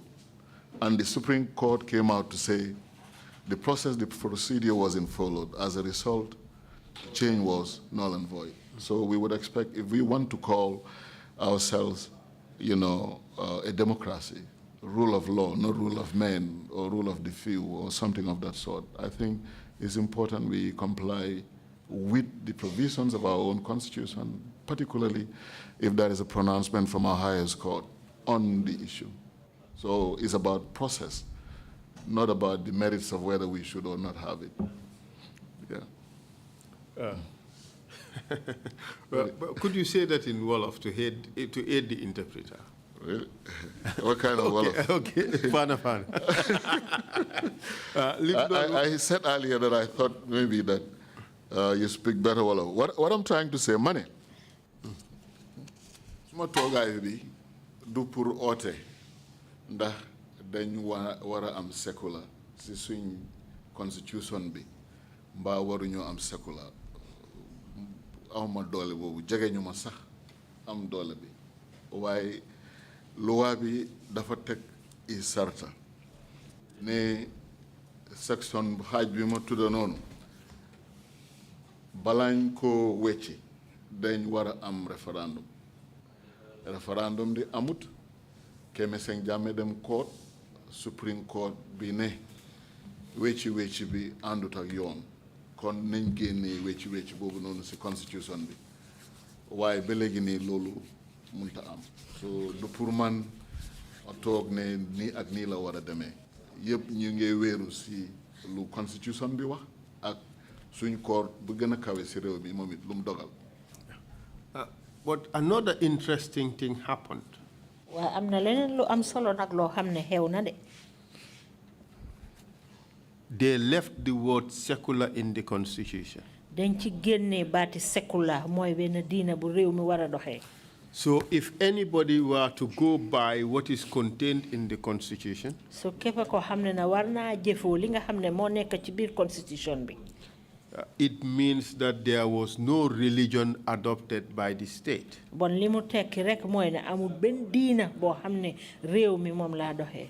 Or there is no religion embraced by the state, no particular religion embraced by the state. Wala amul benn diina boo xam ne réew mi ràññee nañ ko. But we've discovered that a few years later, Jammeh declared the Gambia an Islamic state. Waaye nag liñ seetlu mooy ay at yu néew gannaaw loolu rek Jammeh dal dina wax ne réewi Gambia moom réewum islam la. How do you see that? Naka nga gisee loolu nag? In two areas. Ñaari fànn. In two limbs. One is it blatantly goes contrary to the provisions of the Constitution as printed. The other is the procedural steps to make that declaration. Could you comment on those, please? I would. I think the declaration was made around 2015, 16. I can't remember, but I have, I think, the date 2015. in my write-up. Before I go on to talk about whether the declaration was or is legal or not, I just wanted to explain. Under Gambian law, the power to make law is vested in the National Assembly and the President. The National Assembly will debate, adopt, and then the President would assent. So it's the National Assembly and the President. Ci luwaay réewi Gambia loi niñ koy doxale mooy dafay njëkkee ci néegi député yi ñu def seen dàggante bu ko defee rek ñu wéral ko fas ko benn bu ko defee nag président bi dal di ko gaaral. And if you look at section 100 of the Constitution, which talks about the powers of the National Assembly. ci xatam téeméer ci luwaay réewi Gambia boo xam ne nii mu ngi wax doole ji nga xam ne nii rango na ko di pencum néegi député yi. It specifically says the National Assembly isn't permitted to make any religion a state religion. mu ngi wane ne néegi député yi amuñ benn doole pour jël benn diine def ko muy réew mi. So which means it isn't for the, in some societies, I think in the US also, they have what they call executive directives. I mean, our constitution does not create room for that. Suñ luwaay réew mi tamit andi wuñ benn bunta boo xam ne nii mooy ndigal loo xam ne mu ngi tukkee ci borom réew mi. So which means for a pronouncement that important, because when you say a particular country is an Islamic state, that would have an effect on the laws, the legal system, banking, every aspect of that country's lives. Su fekkee ne dem nga ci yébaane boo xam ne nii yébaane ne réew nangam de Islamic state la réewi islam la dana nekk loo xam ne dana feeñ ci bunte yu bëree bëri. So for something that fundamental, there is no way the president on his own could have had the power to really overnight turn the Gambia from being what it was to an Islamic state. That was very illegal, very unconstitutional. It would not have been possible for the president to do that without the involvement of the National Assembly. And there was no law passed to that effect. Ci li nga xam ne nii daal moo gën a fës nag ci mbir moomu président bi amul benn doole pour xëy benn bés rek dal di def yébaaneem jëlee réew mi ci fi mu nekkoon ci dara dal di ko déclaré yébaane ne réewi diine la te jaarut ci néegi député yi. So if the National Assembly, given the power to make laws, is barred from coming up with a law, making a religion, a state religion, there is no way the president would have had such powers. Never. Ten kon bu fekkee ne dara nara jaar ci néegi député yi pour yébaane ne réewam diine nangam la loolu jaarut yoon ne ndax président bi amul benn doole pour dal di yébaane boobu. So in a sense, what I'm saying is the declaration violated the way laws are made in this country and was very much unconstitutional.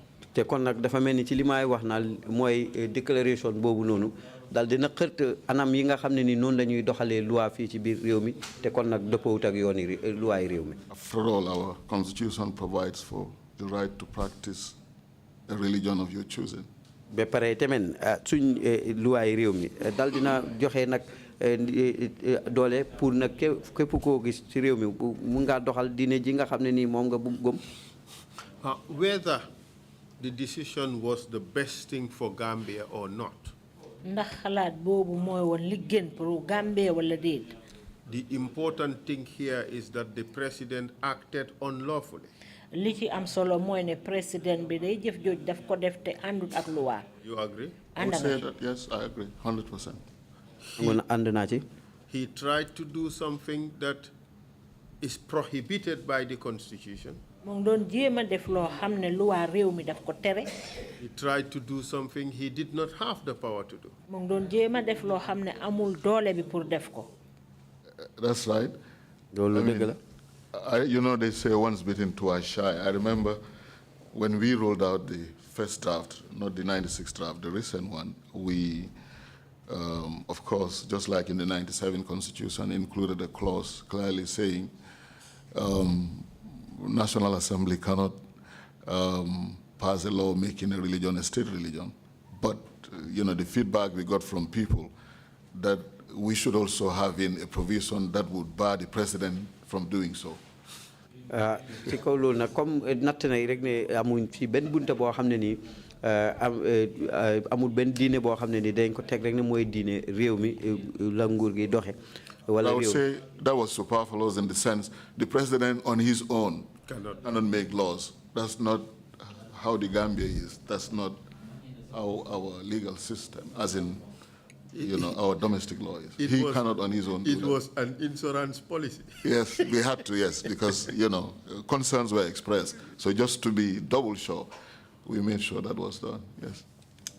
And it also took away the whole debate about inclusion of the word secular or not to include it in the draft, because it basically reduced the significance of that debate. Mu ngi mel ni loolu sax wàññi na doole werante bi nga xam ne ñu ngi ko doon def ndax réew mi dañ ko war a def diina boo xam ne moom laa doxee wala déet. I'm not, but other than that, we also, you know, put in additional guarantees. Exactly, in or the the draft. safeguards. Yes, but word not mentioned, but features of the concept itself captured. But of course, some people disagreed.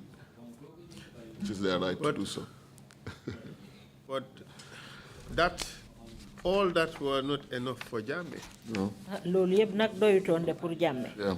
He attacked the traditional system dal ci kaw ni nga xam ne noonu lay aada woo di ko doxalee ci of local governance, ci li nga xam ne mooy doxalini nguur yu ndaw yi.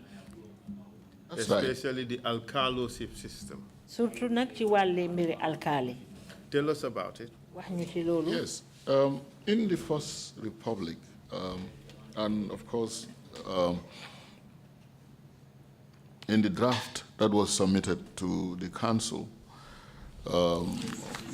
draft and of course other laws provided for election of chiefs, alcalos to elected, but with this traditional inheritance and yeah. So what actually happened?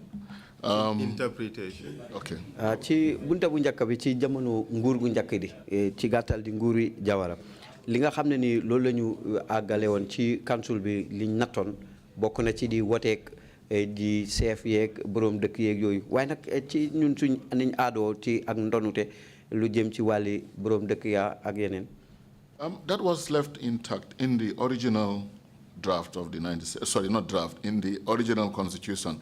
In other words, we continued with respect to chiefs, continued from where we were, as in the constitution providing that chiefs are supposed to be elected. Loolu nag mooy ci jamono nga xam ne ñu bàyyi woon ko ni ko jamono mele nangoo woon rek bokk na ci dag ne chef yi dañ leen waroon a tànn woteel. But even though that was what was provided for, I mean, the president, I can't remember the exact year, went against the dictates of the constitution and had, I think, Keba Fantakoma appointed as CFO for Sami. Ci diir bu gàtt boobu rek président bi di nga nag loolu gannaaw loolu nag tànn nag kooku mu tudd noonu Keba Fantakoma def ko muy seefi fal ko muy seefi Sami. Clearly that was unconstitutional. So again here there was a constitutional challenge before the Supreme Court.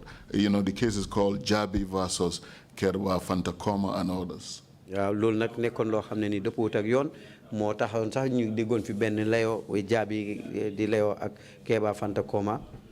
In that judgment, the Supreme Court held the president didn't have powers to appoint. There should have been an election. Ci foofu nag loi dogal ne président bi amutoon doole pour tànn benn chef dañ ko waroon a wote. So what happened after that? What they did, they decided to change the constitution. Even though the Supreme Court held, the appointment was unconstitutional, they changed the constitution to give the president the power to appoint chiefs. So it's about coming up with a law that would change a decision of the Supreme Court. Naam sax Supreme Court bi di attekaay bi gën a kawe dal di woon na gën a dëgëral rek lim dogal ne président bi amul doole pour dal di tànn ku ko neex mu def ko chef waaye nag mujjee gi dañ wëlbati nag lii nga xam ne mooy luwaay réew mi mu jël ko tegu ci kaw nag lii di dogali ci Supreme Court bi. Worst of all, for the benefit of an individual. li ci gën a bon sax mooy njëriñi kenn. Yeah, more power. And he also touched on restrictions regarding the ability of the president to do certain things. laal na itamit fi nga xam ne fa lañ tere pour président bi mun a am doole pour def ay yenn jëf. That's right. Some restrictions imposed, particularly with respect to whether the president should be involved in business. Bokk na ci nag yenn yoo xam ne ni sax dafa tere président bi yenn yi mooy foo xam ne ni président bi mu ngi dugal loxoom ci wàlli njula. Previously, in the 1970 Constitution, the president was only allowed to involve in agriculture and no other form of business. Bala loolu sax luwaa yi nga xam ne moom lañ tëraloon pour réew mi doxee ko atum 1970 leen na rek la nanguloon président bi pour mu dugal ci loxoom mooy pour wàlli mbéy waaye lu dul loolu beneen anami njula nanguluñ ko ko. Yes, actually that was retained in the draft, but in the Constitution, they decided to add a proviso, as in the draft had a total ban, actually. But in the Constitution, they they included an exception, a proviso, saying, provided, of course, that whoever is elected president can get involved in the agricultural business. So the one we voted for in 96, had nothing on the president's involvement in business. The draft that was submitted had nothing, but the one that came out created that exception, saying the president shouldn't do business. Interestingly, that was, because there was an exception, like I said, but that exception was taken out, meaning, after the change, after the amendment, the president could get in any kind of business, agricultural or otherwise. loolu nag wéroon na waaye ci yenn bunta gannaaw boo xamee ni wecceeku mooy biñ nattee rek ne président bi li mënoon a dugal loxoom rek mooy wàlli njula ci waaye jégal ma ci mbayteef waaye nag mujjee gi daal dinañu gis rek ne daal président bi mun naa dugal loxoom ci leneen loo xam ne ni jéggi na njulaam mbayteef. And what was the impact of that? What was the net result? léegi nag loolu lan la jur gannaaw bi. That meant, as president, you could get involved in any kind of business. Again, I didn't do any research to confirm the kind of business the former president was involved in, but people would say, I don't know. He did from A to Z. Yeah, they say. From aquaculture to zoos. People say that, yes. Definitely. He sold diapers, he sold uniforms. Mom dafa mel ni njula yépp la doon def jaay na ay ngemba jaay ay uniform jaay mbuuru jaay xar yépp. Anything that anybody would do to make money, he would do. Jaay suuf, jaay. That was made possible after that change, after that part of the constitution was deleted. I think if there is any change that have the most profound effect on governance in this country, it is perhaps that change, because it brought the president into direct competition with ordinary Gambians for dollars and cents. Ben soppali boo xam ne dal na ci kaw nguur gi mooy soppali boobu ndaxte dafa dooleel président bi nag mu dugal loxoom ci bépp anam boo xam ne képp ku nekk ci réew mi mënoon na cee dugal loxoom pour amee ci président bi dugal na ci loxoom. That's correct. I would say not just about the direct conflict with ordinary people. There are also conflict of interest issues. What time would you have to run the affairs of the state? If, as you indicated, you're busy selling diapers. or bread. Yeah, so. Terrible. And election to the office of president. Yes, we. That I think is very popular. You hear everybody talking about 50 plus 1, 50 plus 1. The 1997 constitution Gambia 1997 provided for the absolute majority system. In other words, before we elect you into office as president, you had to win 50% plus 1 of the total votes cast. That was provided for in Section 48, absolute majority. Wow, li mooy kat yi nga xam ne nii moom lañ teg nag ci mbiri falu teg président gannaaw boo xamee ñu ngi def wote moom bokk na ci tamit ne xaaji téeméer bu ne ci ñi nga ñi wote juróom fukk yi war nga koo am lu teg benn balaa ngaay falu. I think that went on until 2003 when another amendment was made to the constitution. People would say that might have been informed by by how close, I don't know, the 2001 elections were? Yes. loolu nag ñëw na ba atum 2003 gannaaw boo xamee ne ni def nañ beneen roxandeku ci luwa bi mooy ci wote 2001 jegeyante gi nga xam ne ni amoon na. Okay, sorry. The 2003 change meant we substituted absolute majority with simple majority, whoever got the most votes would be named president. I remember when we went around the country, CRC, in Maninka they say Lekona Tamu, in Wolof they say Raugad. Yeah. ci wote boobu nag mooy ni nga xamee ni noonu lañ tëddalee rek mooy doxalini raw gàdd mooy daal ki ëppale rek ci carte yi ñu sànni moom mooy falu. You said this was informed by how close, or it is said that this was informed by how close the 2001 election results were. Yeah. Let's try to dissect that a little bit.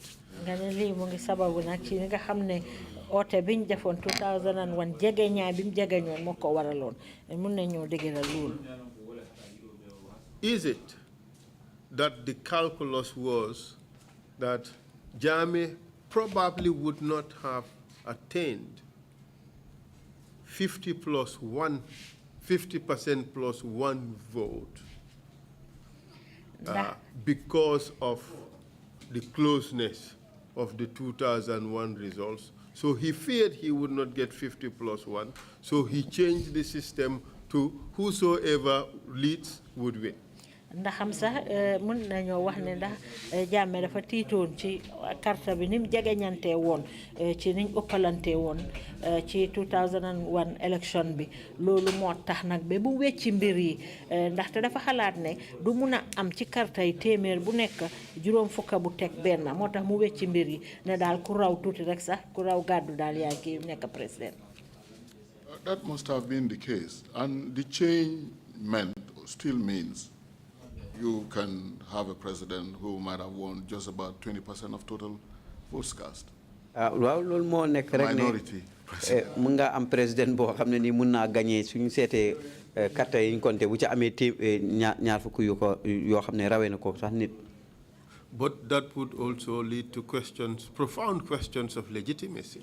Loolu nag benn tey ñoom mën na tax nit ñi laajte ndax loolu jaadu na. I would say that. I still remember very vividly when we went around the country, our consultations. I think this happened in Kuntaya. After we explained what absolute majority meant, what simple majority meant, I remember one of those who were at the meeting saying, in Wolof,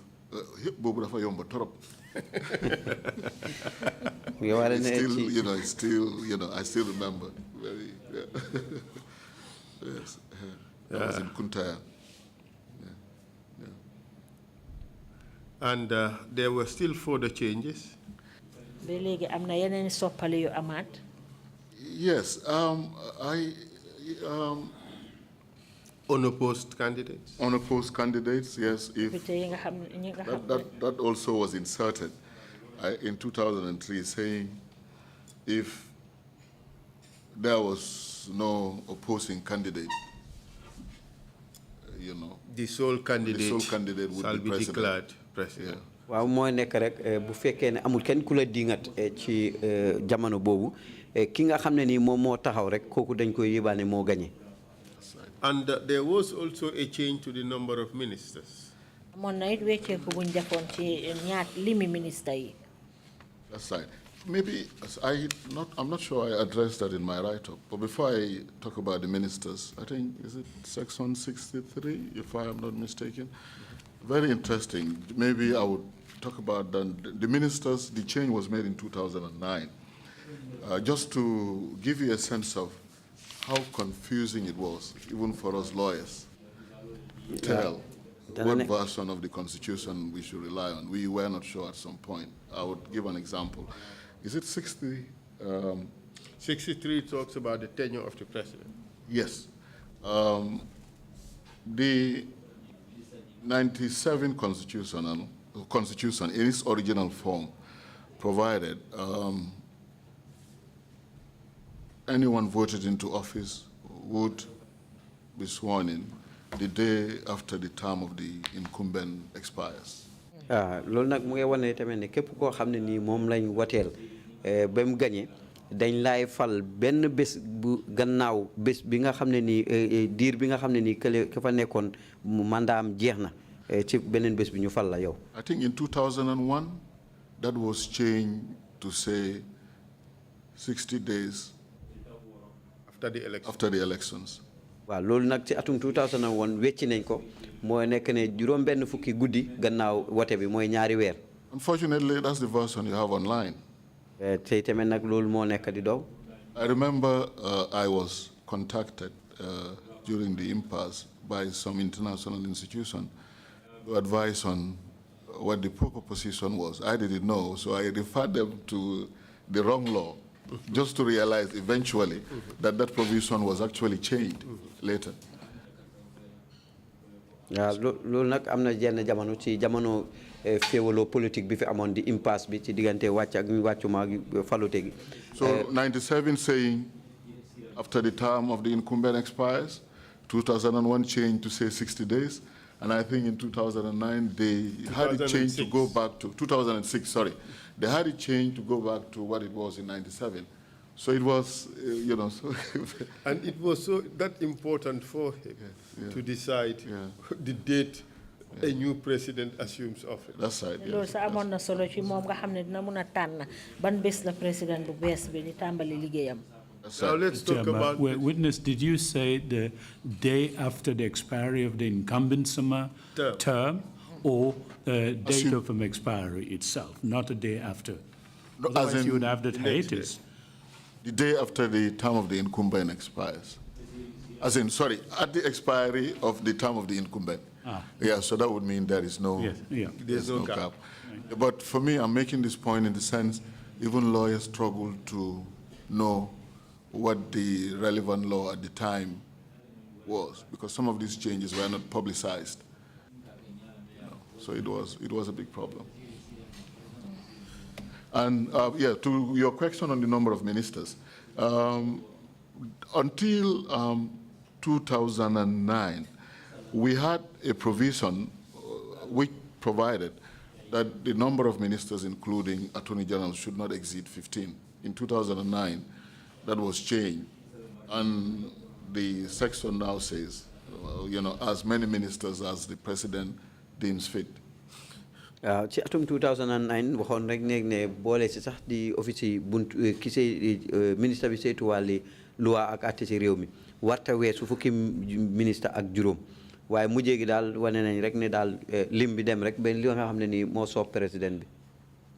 Even though this provision could be abused, in my view, it looks like it is the only progressive amendment that has been made to the Constitution, because at least it allows the president to appoint other ministers, create other ministries if it is deemed necessary, especially in view of the changing times that we experience. dafa mel ni bii rek mooy soppale bi nga xam ne mu ngi dox ndaxte moo tax nag ba dooleel président bi pour moom mu tànn rek ministre bi lim bu ko doy rek mu def ko ci ministre bi. I would say that I would say, honestly, that a lot of the provisions were very self-serving. Yes, including this one, of course. Yes. A lot of the changes I meant. Yes, sir. And there were also amendments to other laws which had an impact on the Constitution. am na sax yeneen soppali yoo xam ne def nañ ko ci wàlli loi bi. Maybe just one other point I wanted to make. That wasn't direct, but a very indirect change to an entering clause. Because if you look at Section 26 of Constitution, I think 24.9, it provides for one's right to elect to be tried by a jury. We don't have jury trials in the Gambia, but that is a constitutional right. And it is contained in our fundamental human rights section. And important for me to point out that everything in Chapter 4, which deals with fundamental rights, lies in our Bill of Rights, is entrenched. Entrenched meaning to change any part of it, we needed to have a referendum. But some years later, in 2001, they came up with an amendment providing when the High Court sits, it shall be constituted by a single judge, making it mandatory. So what happened to your right to elect to be tried by jury? So it was, but people don't talk about that, but it was very clever, indirect way of, making sure our rights as provided for limited. It is said that this was in reaction to the Landing Sane case, who had, when he was arrested and arraigned before the High Court, asked to be tried by jury. And there was no system. Landing Sane bi nga xamne ñu ko yobon ci atté kay bu mag bi ne ñi ko wara atté dafa wara nek ay nit ñoo xamne dañ leena tan pour taaj ñu atté dogal bi. Clearly the change cannot be valid in the sense the right you have to elect to be tried by jury cannot be taken away. To do that, we needed to have a referendum on the issue. Wow, tan mbir mom na mënato na deggu nak lu aju ci walé né foxé nga am juri ndek foxé mu warona jaar ci woté waaw wala déet bañ wala nangu di referendum. But certainly the change, well, whether unconstitutional or not, remained in the Constitution, and in fact that is how we are still proceeding because there are no trials by jury in this country. Very much so, yes. Lolu be legi nak mu ngi dess ci constitution bi ne mom lañu jëfé digal la nak andut ak loi bi way téréwul ba tay mom lañu doxé.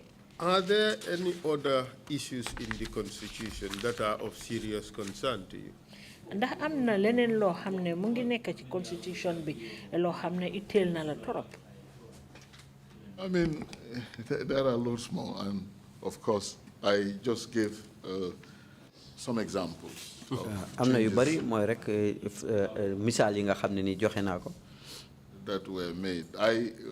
Maybe just to, I have heard, normally when people talk about whether we need to have a new constitution, I hear people say, we would have been okay if, all we needed to do was just to amend the 1997 constitution. Maybe this is a very good opportunity for me to explain a few things. Wow, lolu nak lim fi wax rek mo nek ne lego leg am nit ñuy wax ne ndax mënu ñona amaat loi bu es ñen ñi wax ne mom kañ li nañ doylo bi rek comme su fekkone amna yenn luñu roxandi tuti rek ci loi 1997 mu ne nak bi nak ubil nako bunta pour nak mu mëna waxtaan lu tuti lu aju ci lolu. Earlier on, I talked about the Constitution having provisions that are made unamendable. Bu njëkk waxoon naa ne ci loi bi am ay yenn xat yoo xam ne nii mënuñ koy roxandi mënuñ koy wecci. I also talked about provisions that are entrenched. wax naa itamit ci yenn xat yoo xam ne nii dañ leen tënk. Just to remind us, if we to change even a word or a clause in any of the entrenched clauses, we would have gone through the procedure the draft went through. Bu fekkee nag ne sax dañ bugg a wecci lu tuuti ci xat yooyu nga xam ne ni dañ leen tënk foog si rek ñu jaaraat fi ñu war jaaroon ca bu njëkk mooy ci wote dabaatal lile wote déet ak waaw bañ ak nangu di référendum. So I see no reason why you should go for 10 when you can get 100. Bu ko defee nag moom mënta gis ban dan dalil bu fekkee ne mën ngaa am fukk bu fekkee mën ngaa am téeméer ngay dawale fukk. Thank you. Yes, yeah. That's right. And there are other problems. Amna yeneen jafe-jafe nak. Say, for instance, the law on bail. Loi nga xamne mom lañ teural ci wàlli bail. Yes, my learned friends before me gave a lot of, they gave very good factual information. It was more or less like the practical application of the law on bail. I just wanted to give maybe some perspective as to the law on bail. If, in fact... well, Mr. So, just a second, let me confer with the chair. Mr. Chair, I would need some 10, 15 more minutes to finish. Do we continue and then end it and finish by, say, 2:15 to 20, or do we take a break and come back? No, you may proceed. That's going to be the end of the testimonies for the day. Yes. Splendid. Please continue. Thank you. Proceed, please. Thank you. In 2002, ci atum 2002 change was made to our criminal procedure code, specifically section 99. wecceeku boobu réew ñu ngi ko façon rek ci suñ criminal code bi ci section 9. And the change provided that if you are charged with an offense punishable with death or life imprisonment, you are not entitled to bail in any form. bu fekkee nag ne dañ la tuumaal tefaar boo xam ne nii la ciy dogal bi mooy dañ la war a rey wala dañ la war a tëj sa gii di dund kon nag amuloo benn yelleef lu aju ci wàlli ñu bail la. Which had very serious consequences. moo xam ne moom na nga xam ne ni am na ay lu bari loo xam ne ni nattu la ci. We know there were a few treason trials. xam nañ ne am na yenn ay atte yu bari ñu ko doon def fii lu aju ci wàlli suufu nguur. And we also should note that treason under Gambian law is punishable with death, meaning if you're charged with treason, no bail for you. bu ko defee rek ñu xam ne itamit ne mbiri suufu nguur nag tuuma la boo xam ne nii atte ba mën nañ laay rey te kon bu boobaa nag amuloo benn yelleef pour ñu jox la bail. I think it's also important to note under our law we have an offense called concealment of treason. te itamit ci suñ loi bi am nañ fa it benn loi boo xam ne ni mu ngi wane mooy yëg ne suufu nguur am na yow nga noppee ko. And concealment of treason is is punishable with life imprisonment. te itamit loolu nga xam ne ni noppee lu aju ci wàlli déggooy suufu nguur moom it liñ koy mbugal bi rek wala yar ba duma ba mooy ñu tëj la sa gii di dund. So which meant every time there was any treason any attempted treason, people could be rounded up and locked up. bu ko defee nag bu fekkee ne am na benn jamono boo xam ne nii yëfi tefaari suufu nguur am na. nit ñi mën nañ leen a téej leen.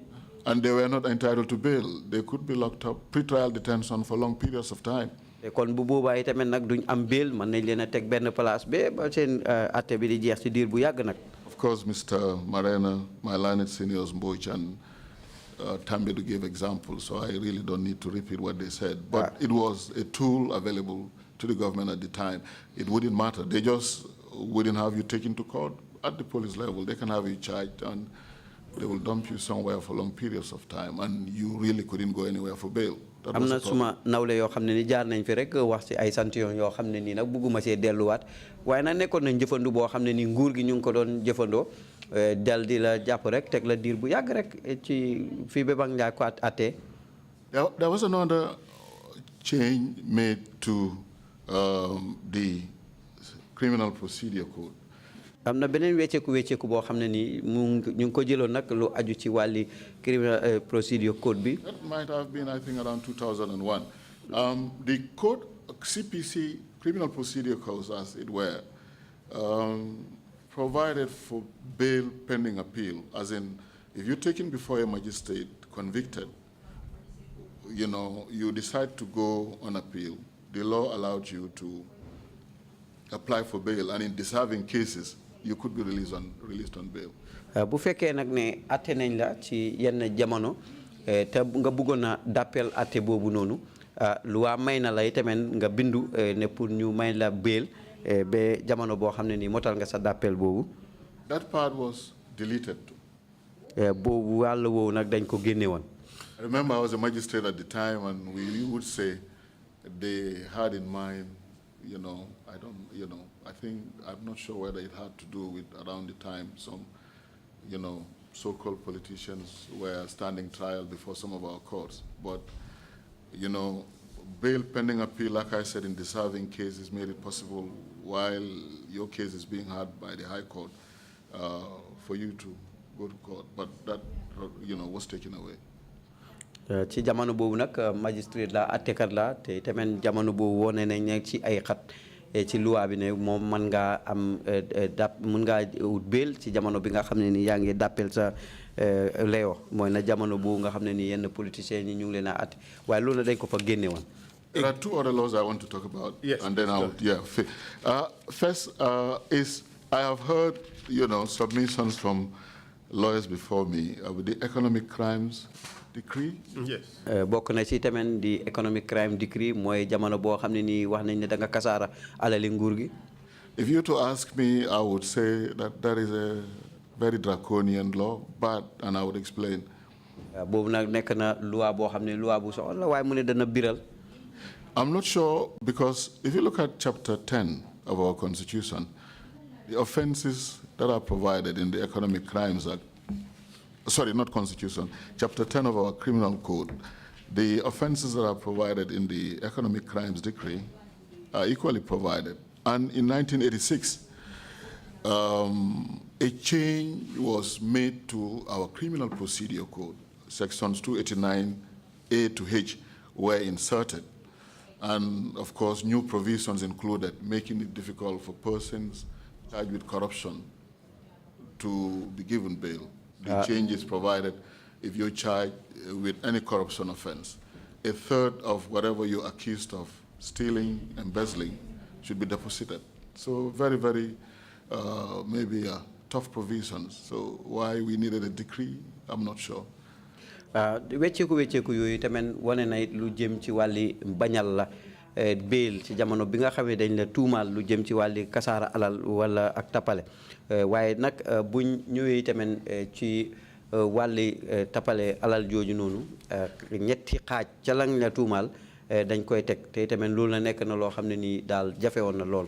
Another issue, the mandatory prison term, trial in absentia. And one other point I wanted to make is with respect to Section 2 of that law, the way a public body is defined. Lu jëm ci wàlli atte boo xam ne nii tamit dañ la atte te nekkoo fi ak tamit nag diir bi nga xam ne nii moom lañu ci teg. As in embezzling funds belonging to a public body. Section 2 defines public body not only to include government bodies, institutions, but also to include companies government has shares in or pecuniary interest in, which is extremely broad.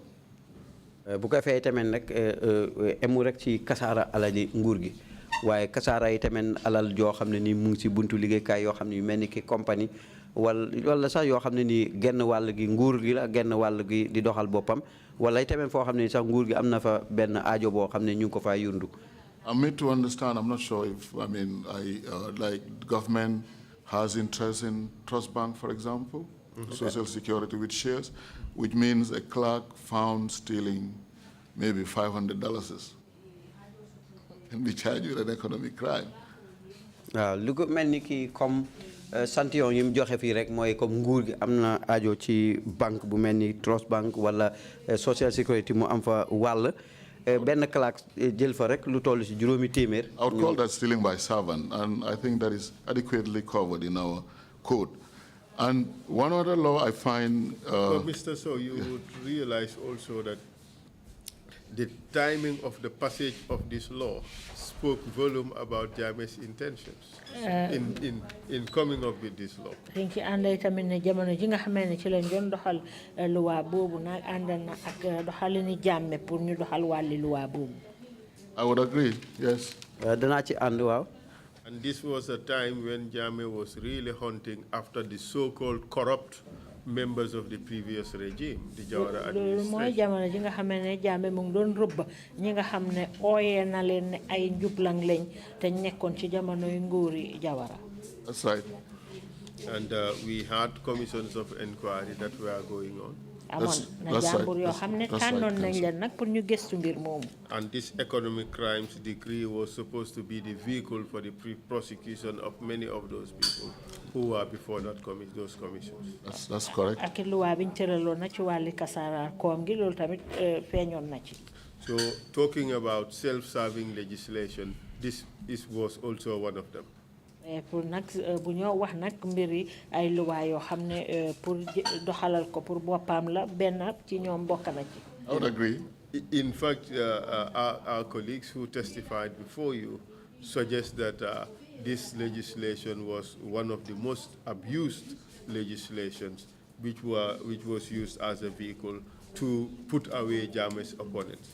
Lii yëpp woon na jumtuwaay la boo xam ne rek dañ ko jëloon sukkandiku ci pour génnee ñi nga xam ne ñoo daan ŋàñña Jammeh. I would agree. And this was not the only legislation. You also had the infamous NIA decree, Decree 45.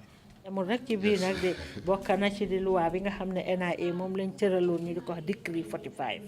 Yes, I have done a few presentations, I think, here, there, on the decree. I would say draconian, vague, broad, giving broad powers to the NIA in the sense, and of course, as I speak to you, it is still the law. The law says the NIA can look into serious crimes, not just espionage, etc., matters of intelligence, but serious crimes. That can even mean getting involved in theft cases the police should ordinarily look into. And if you also look at the law, the Director General, I'm made to understand they have adopted a policy, of course, since the change, making sure people are charged. I mean, they don't get involved in those kind of crimes. But at the end of the day, it is still the law. It can be used today, it can be used tomorrow until changed. If you look at the law, the Director General is given powers to issue a search warrant. That's a judicial function. You know, that hasn't changed. That has very, very wide powers. And very interestingly too, if you are aggrieved with the NIA under the law, you cannot go to court. You report to the president. The president would then name a high court judge to be sole commissioner, whatever that is. The high court judge will look into the allegation and submit recommendations to the president. So, you know, in law we say that is more or less like taking away the powers of the court to look into, you know. And it's also nemo judex in causa sua, because the president is the head of the NIA. Exactly, yeah. And he is the head of the very institutions whose acts are being challenged. That's right, yes. It's still there, it's still there. The NIA decree is a terrible one. But there is also another interesting provision. NIA nak ñom loi bobu ñu téralon bu doy war la way bété amna benen. We had previous to 1997, we had a parliamentary system. Yes. Bala 1997 nak amon na ay doxalin ñu am ci néegi député yi. And one important feature of that parliamentary system was that this was in fact prior to 1970. The Prime Minister was elected from the head of the party that had the highest number of representation in Parliament. Jamono joju sax bala loi ñu doon doxal atum 1997 ki nga xamne moy prime minister bi ñu ko wara tanné ci ñi nga xamne ñoo upp carte yi nga xamne mom lañ leen sanni. And the prime minister was therefore given the power to dissolve parliament. The prime minister bi joxon nañ ko doole na pour mu tass li nga xamne moy néegi député yi.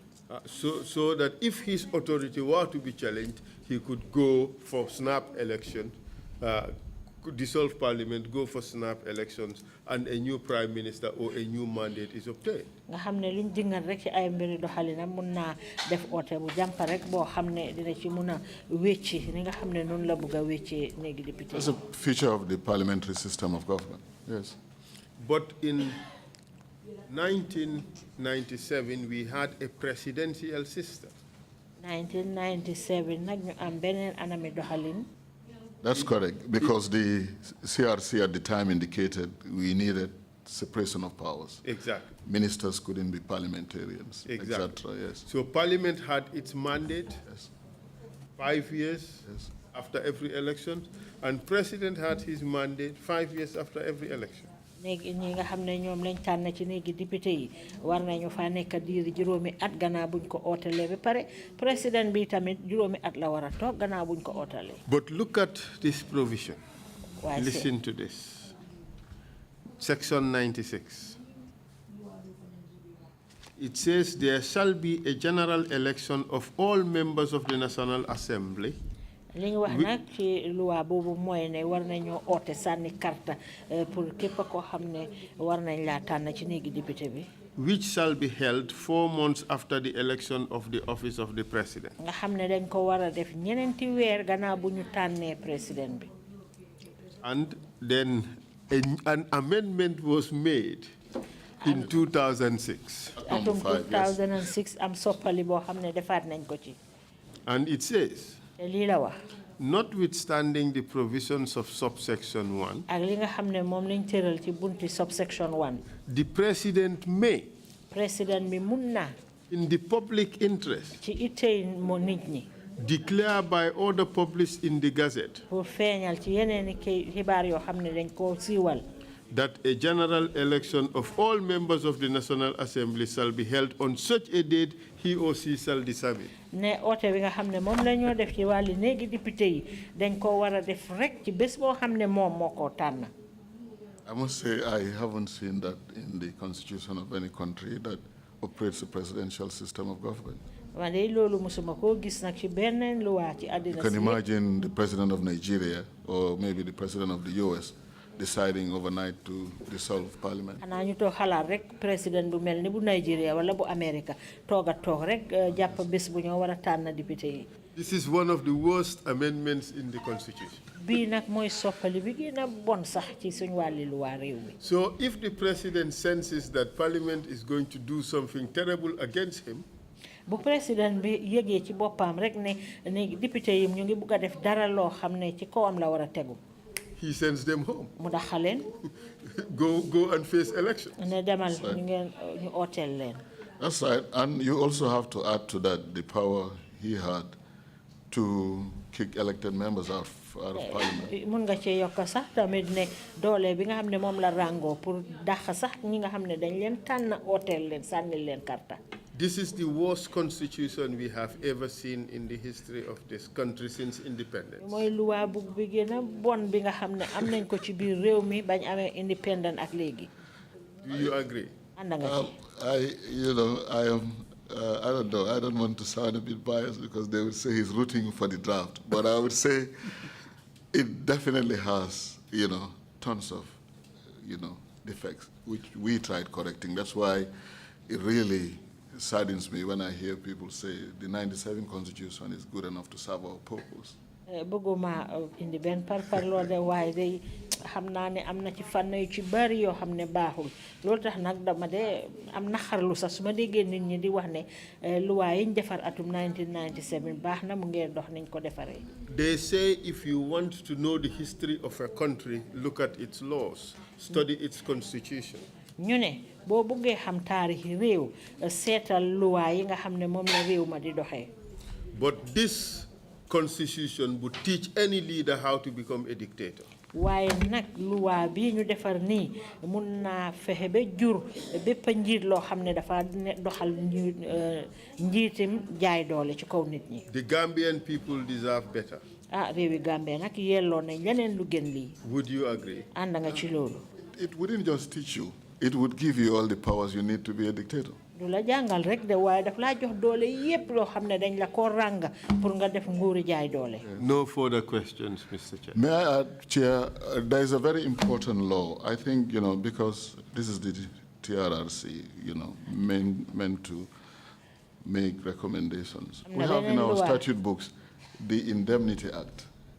The Act indemnifies security agencies from any acts committed during a period of public emergency. As I speak to you, it is our law. As in, if there is a state of emergency, a period of emergency declared, and unfortunately force is used, whoever might have involved in the use of force is indemnified by that law. Whether it's good law or not, it is still in our statute books. Thank you. Thank you very much, Mr. Sow. No further questions. Thank you, Council, and thank you, Mr. Sow, for your testimony. jërëjëf Council jërëjëf Mr. Sow ci sa kàddu yi nga fi joxe. Jammeh is gone, the Constitution survives. Jammeh dem na de waaye nag luwaa yi defar ci téere yi réew mi di doxee mu ngi fi ba tey. There's quite a commentary on the country. loolu nag leneen mbir la ci biir réew mi. What's your take on that, Mr. Sow? Mr. Sow, loolu yow naka nga ko gisee? You all testified here, Council endorsed the commentary that very bad constitution, terrible provisions in it, draconian aspects of the law as well, yet the constitution is surviving. Country looks sounds stable. ñi nga xam ne wax nañ fi yëpp wax nañ mbon gi nga xam ne moom la constitution boobu ëmba waaye nag terewul ba tey de loi boobu moom la réew mi di doxee. I think I will just repeat what the lead counsel said. We deserve better. Danaa delluwaat rek ci li nga xam ne moom la lead counsel wax ne yelloo nañ leneen lu gën lii wala mën nañoo def leneen lu ko gën. Why haven't you done better? I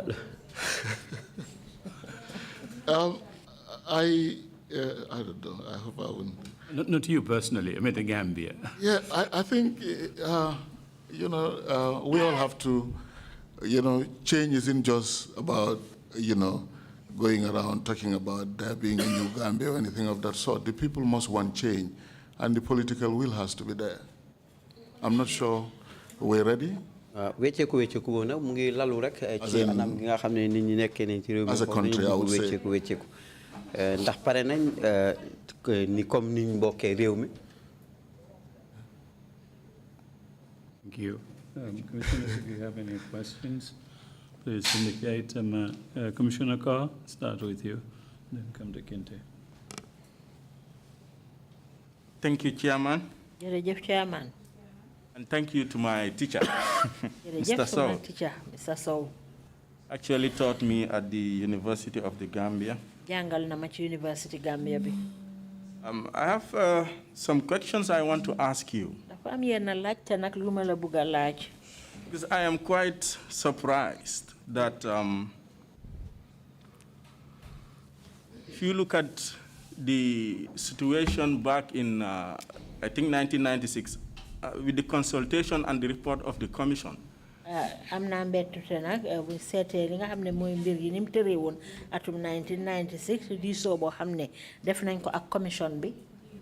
And if you look at the consultations that your commission also did. bu ñu seetloo tamit diisoo bi nga xam ne yow commission bi nga bokk ñoom tam def nañ ko. I'm surprised that at the level of awareness at that time, because the issues seem to be quite similar. The issues the people raised. Yëg-yëg ba nga xam ne moo amoon jamono booba mbir yi ni moo tëree dafa mel ni dañ ñuroo. And sometimes people say that we have an issue of awareness in the country. Léegi-léeg nit ñi dinañ wax ne nag jafe-jafe yi ñu am mooy yëg-yëg boo xam ne nit ñi am nañ ko ci eewute. But again, in your last statement, before the end of your interaction with the lead counsel, waaye sa kàddu gu mujj gi nga xam ne nag joxe woon nga ko fi. you said we are not ready yet. Danga ne day pareeguñ.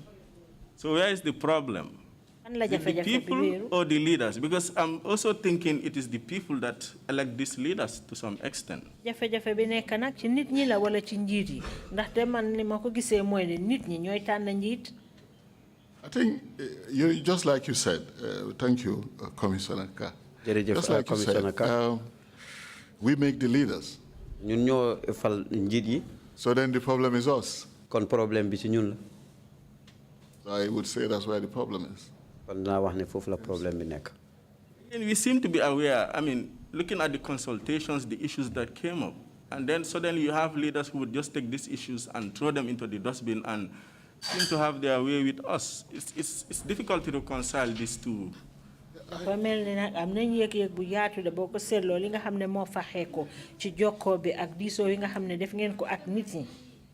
I would say what didn't help was the misinformation. I still hear people making some crazy comments as to what the draft represents. I would say the comments I hear now, the comments I heard then, really gave me the impression that majority of people relied on third-party information. Majority, including so-called scholars, did not read the draft in its entirety. And I remember I appeared on a few shows and I made it clear, your understanding of the Constitution is incomplete if you do not read the report. So I think there was a lot of misinformation. I still hear that. to be honest. Yeah. ñaka agale ay bataaxel yu mot nag dal na ci lalu yi tamit te dana am waxtaan yoo xam ne dana ko daan def mu ne wane na tamit ne bu fekkee ne jànguloo nag constitution report bi kon sa xam-xam du mën a mot ci loi boobu. Thank you. The other question is regarding because we are now in a constitutional, I mean, the prospects for a new constitution are really in a limbo. ndaxte fi mu nekk nii pour ñu am beneen constitution bu ees am na ay tënk yu ci nekk. And you've enumerated how Jammeh and his cronies ensured that there were legal protections for some of the crimes that they committed. wax nga fi nag ne Jammeh ak ay nitam ñoom am na kaaraange goo xam ne teg nañ ko seen boppa ci ay tafaar yoo xam ne def nañ ko. One of the tasks that we have been given is to ensure we recommend people who bear the greatest responsibilities for prosecution. yéen ay nag ci sas yi nga xam ne moom lañ ñu teg mooy ñu feeñal ñi nga xam ne ñoom ñoo sababu mbir yi ñu jaaraleen ci yoon. What would you say are the prospects for that to happen with the current constitution, the 1997 constitution? Loo wax nag ci mbir yi lan moo war a xew nag ci 1997 constitution bi. I'm not sure if I will be allowed to make closing remarks. I haven't prepared anything, but I would happily address that. But at least the good thing is there was an obstacle, the immunity issue, as in even if the TRRC is to make or was to make recommendations for certain people to be prosecuted, there was always that issue as to whether whoever we should prosecute is entitled to the immunity clauses or immunity provisions in the Constitution. Well, but at the end, but the good thing is we have a judgment from the Supreme Court making it clear, no immunity. But for, what other thoughts I have with respect to the TRRC, if the Commission allows me in my remarks, I would maybe address that. waaw mu ne ci bu fekkee ne rek mu jox nañ ko waxtu wi nga xam ne ni ci la war a tënk ay kàddoom dana fa waxtaan lu aju ci loolu mu ngi jëm ci wàllu immunité mooy def dara daal te kenn du la topp ci ab loi nga xam ne ni xëy na bu pencum TRRC jeexee ci ràññeef yi ñooy bind dana ci bokk kan lañ war a atte ak ku ñuy atte ndax am nag càngaayal kaaraange googu wala déet waaye nag dana ko wax nag lu aju ci wàll bi muy jeexal ay kàddoom. Maybe the final question that I was going to ask could also fall within the realm of your closing remarks, and this is in regard to legal activism and its role in protection of fundamental human rights. I know you have been involved in one way or the other in that, and I would like to hear your opinions about that as well. Thank you. Thank you. Thank you for all the knowledge you imparted in me and for the good work that you have done with Gambians and in empowering them with knowledge. I'm a beneficiary of that. Thank you. Thank you. I appreciate that. I can see you still done now. In a good way, though, sorry. I would say even before I'm invited to, I think live in a more open society now. So the opportunities that exist for us to push for a better Gambia, maybe through litigation, through activism, we should definitely make use of. In fact, as I speak to you, my office has 2 cases against the Gambia before the African Court. One is on the validity of the Section 5 of the Public Order Act. The order with respect to the Kirmot Ali case you guys have dealt with. So I would say, new opportunities, and we should definitely make use of them, particularly now that we're talking about producing many lawyers every year. So I think that's something we should look into. Yeah. Thank you. Commissioner Kinte, you have the floor. Thank you very much, Chairman. Thank you very much, Mr. Sow. Mr. Sow, Commissioner Kinte, there was a question the chairman asked, and that we couldn't have a complete answer from either you or the lead counsel regarding the 1997 or 96 draft constitution. dafa am laajte boo xam ne nag chairman laajte na ko fi waaye amuñ ci tontu bu leer bàyyi ko ci yow wala ci lead council bi mu aju nag ci luwaay yi nga xam ne moom lañ tëraloon atum 1997. First, as a living witness, I know people did not have access to the final draft. ca njëlbeen man nga xam ne seede woon naa ko xam naa ne nit ñi jotuñ woon ci li nga xam ne moom lañ bindoon ca mujjanteel ga. It wasn't well publicized, people did not access it. siiwaluñ ko woon de nit ñi jotuñ ci woon. Why the unfortunate things about it were in two or three perspectives. li ci gën a doy waar sax ci mbir mi mooy ñaar ba ñetti fànn la. In the first place, while the junta in particular hoarded the draft, ca njëlbeen ñi nga xam ne ñooy junta bi laa taxoon ñu laxa li nga xam ne mooy woon draft biñ bindoon noonu. and we are preoccupied with manipulations that they did. ba pare nag ñu dal di sukkandiku nag ci ay soppale ak ay defaraat dugal seen loxo daal ci mbir yi. On the other hand, our politicians who had either overlooked some of the technical issues or whatever, politiciens yi nga xam ne nag ñoom bàyyiwuñ woon xel ci yenn ci mbir yooyu nga xam ne moo ci nekkoon. two, they had probably underestimated what could have happened to the draft while it was hoarded. wala boog sax dañ néewaloon natta gi nga xam ne moom lañ nattoon lan moo war a xew ci draft boobu jamono juñ ko laaxee. Or they were so overconfident that if we rush to referendum and then which leads us into election, the junta we are going to be out. wala boog sax daf leen óoroon peng ne suñu yàkkamtee bu baax rek pour doxal mbiri dem référendum bon junta bi dinañ génn. Such prejudice led some politicians to rigorously go around the Gambia asking us to quickly go in for referendum. dafa taxoon sax ba yenn politiciens yi ñu yàkkamti dugga ci suñu biir réew mi pour ñu gaaw doxal mbiri dem referendum. Which did not give the populace the space and the time to look at the final draft and scrutinize and come up with relevant comments and so on.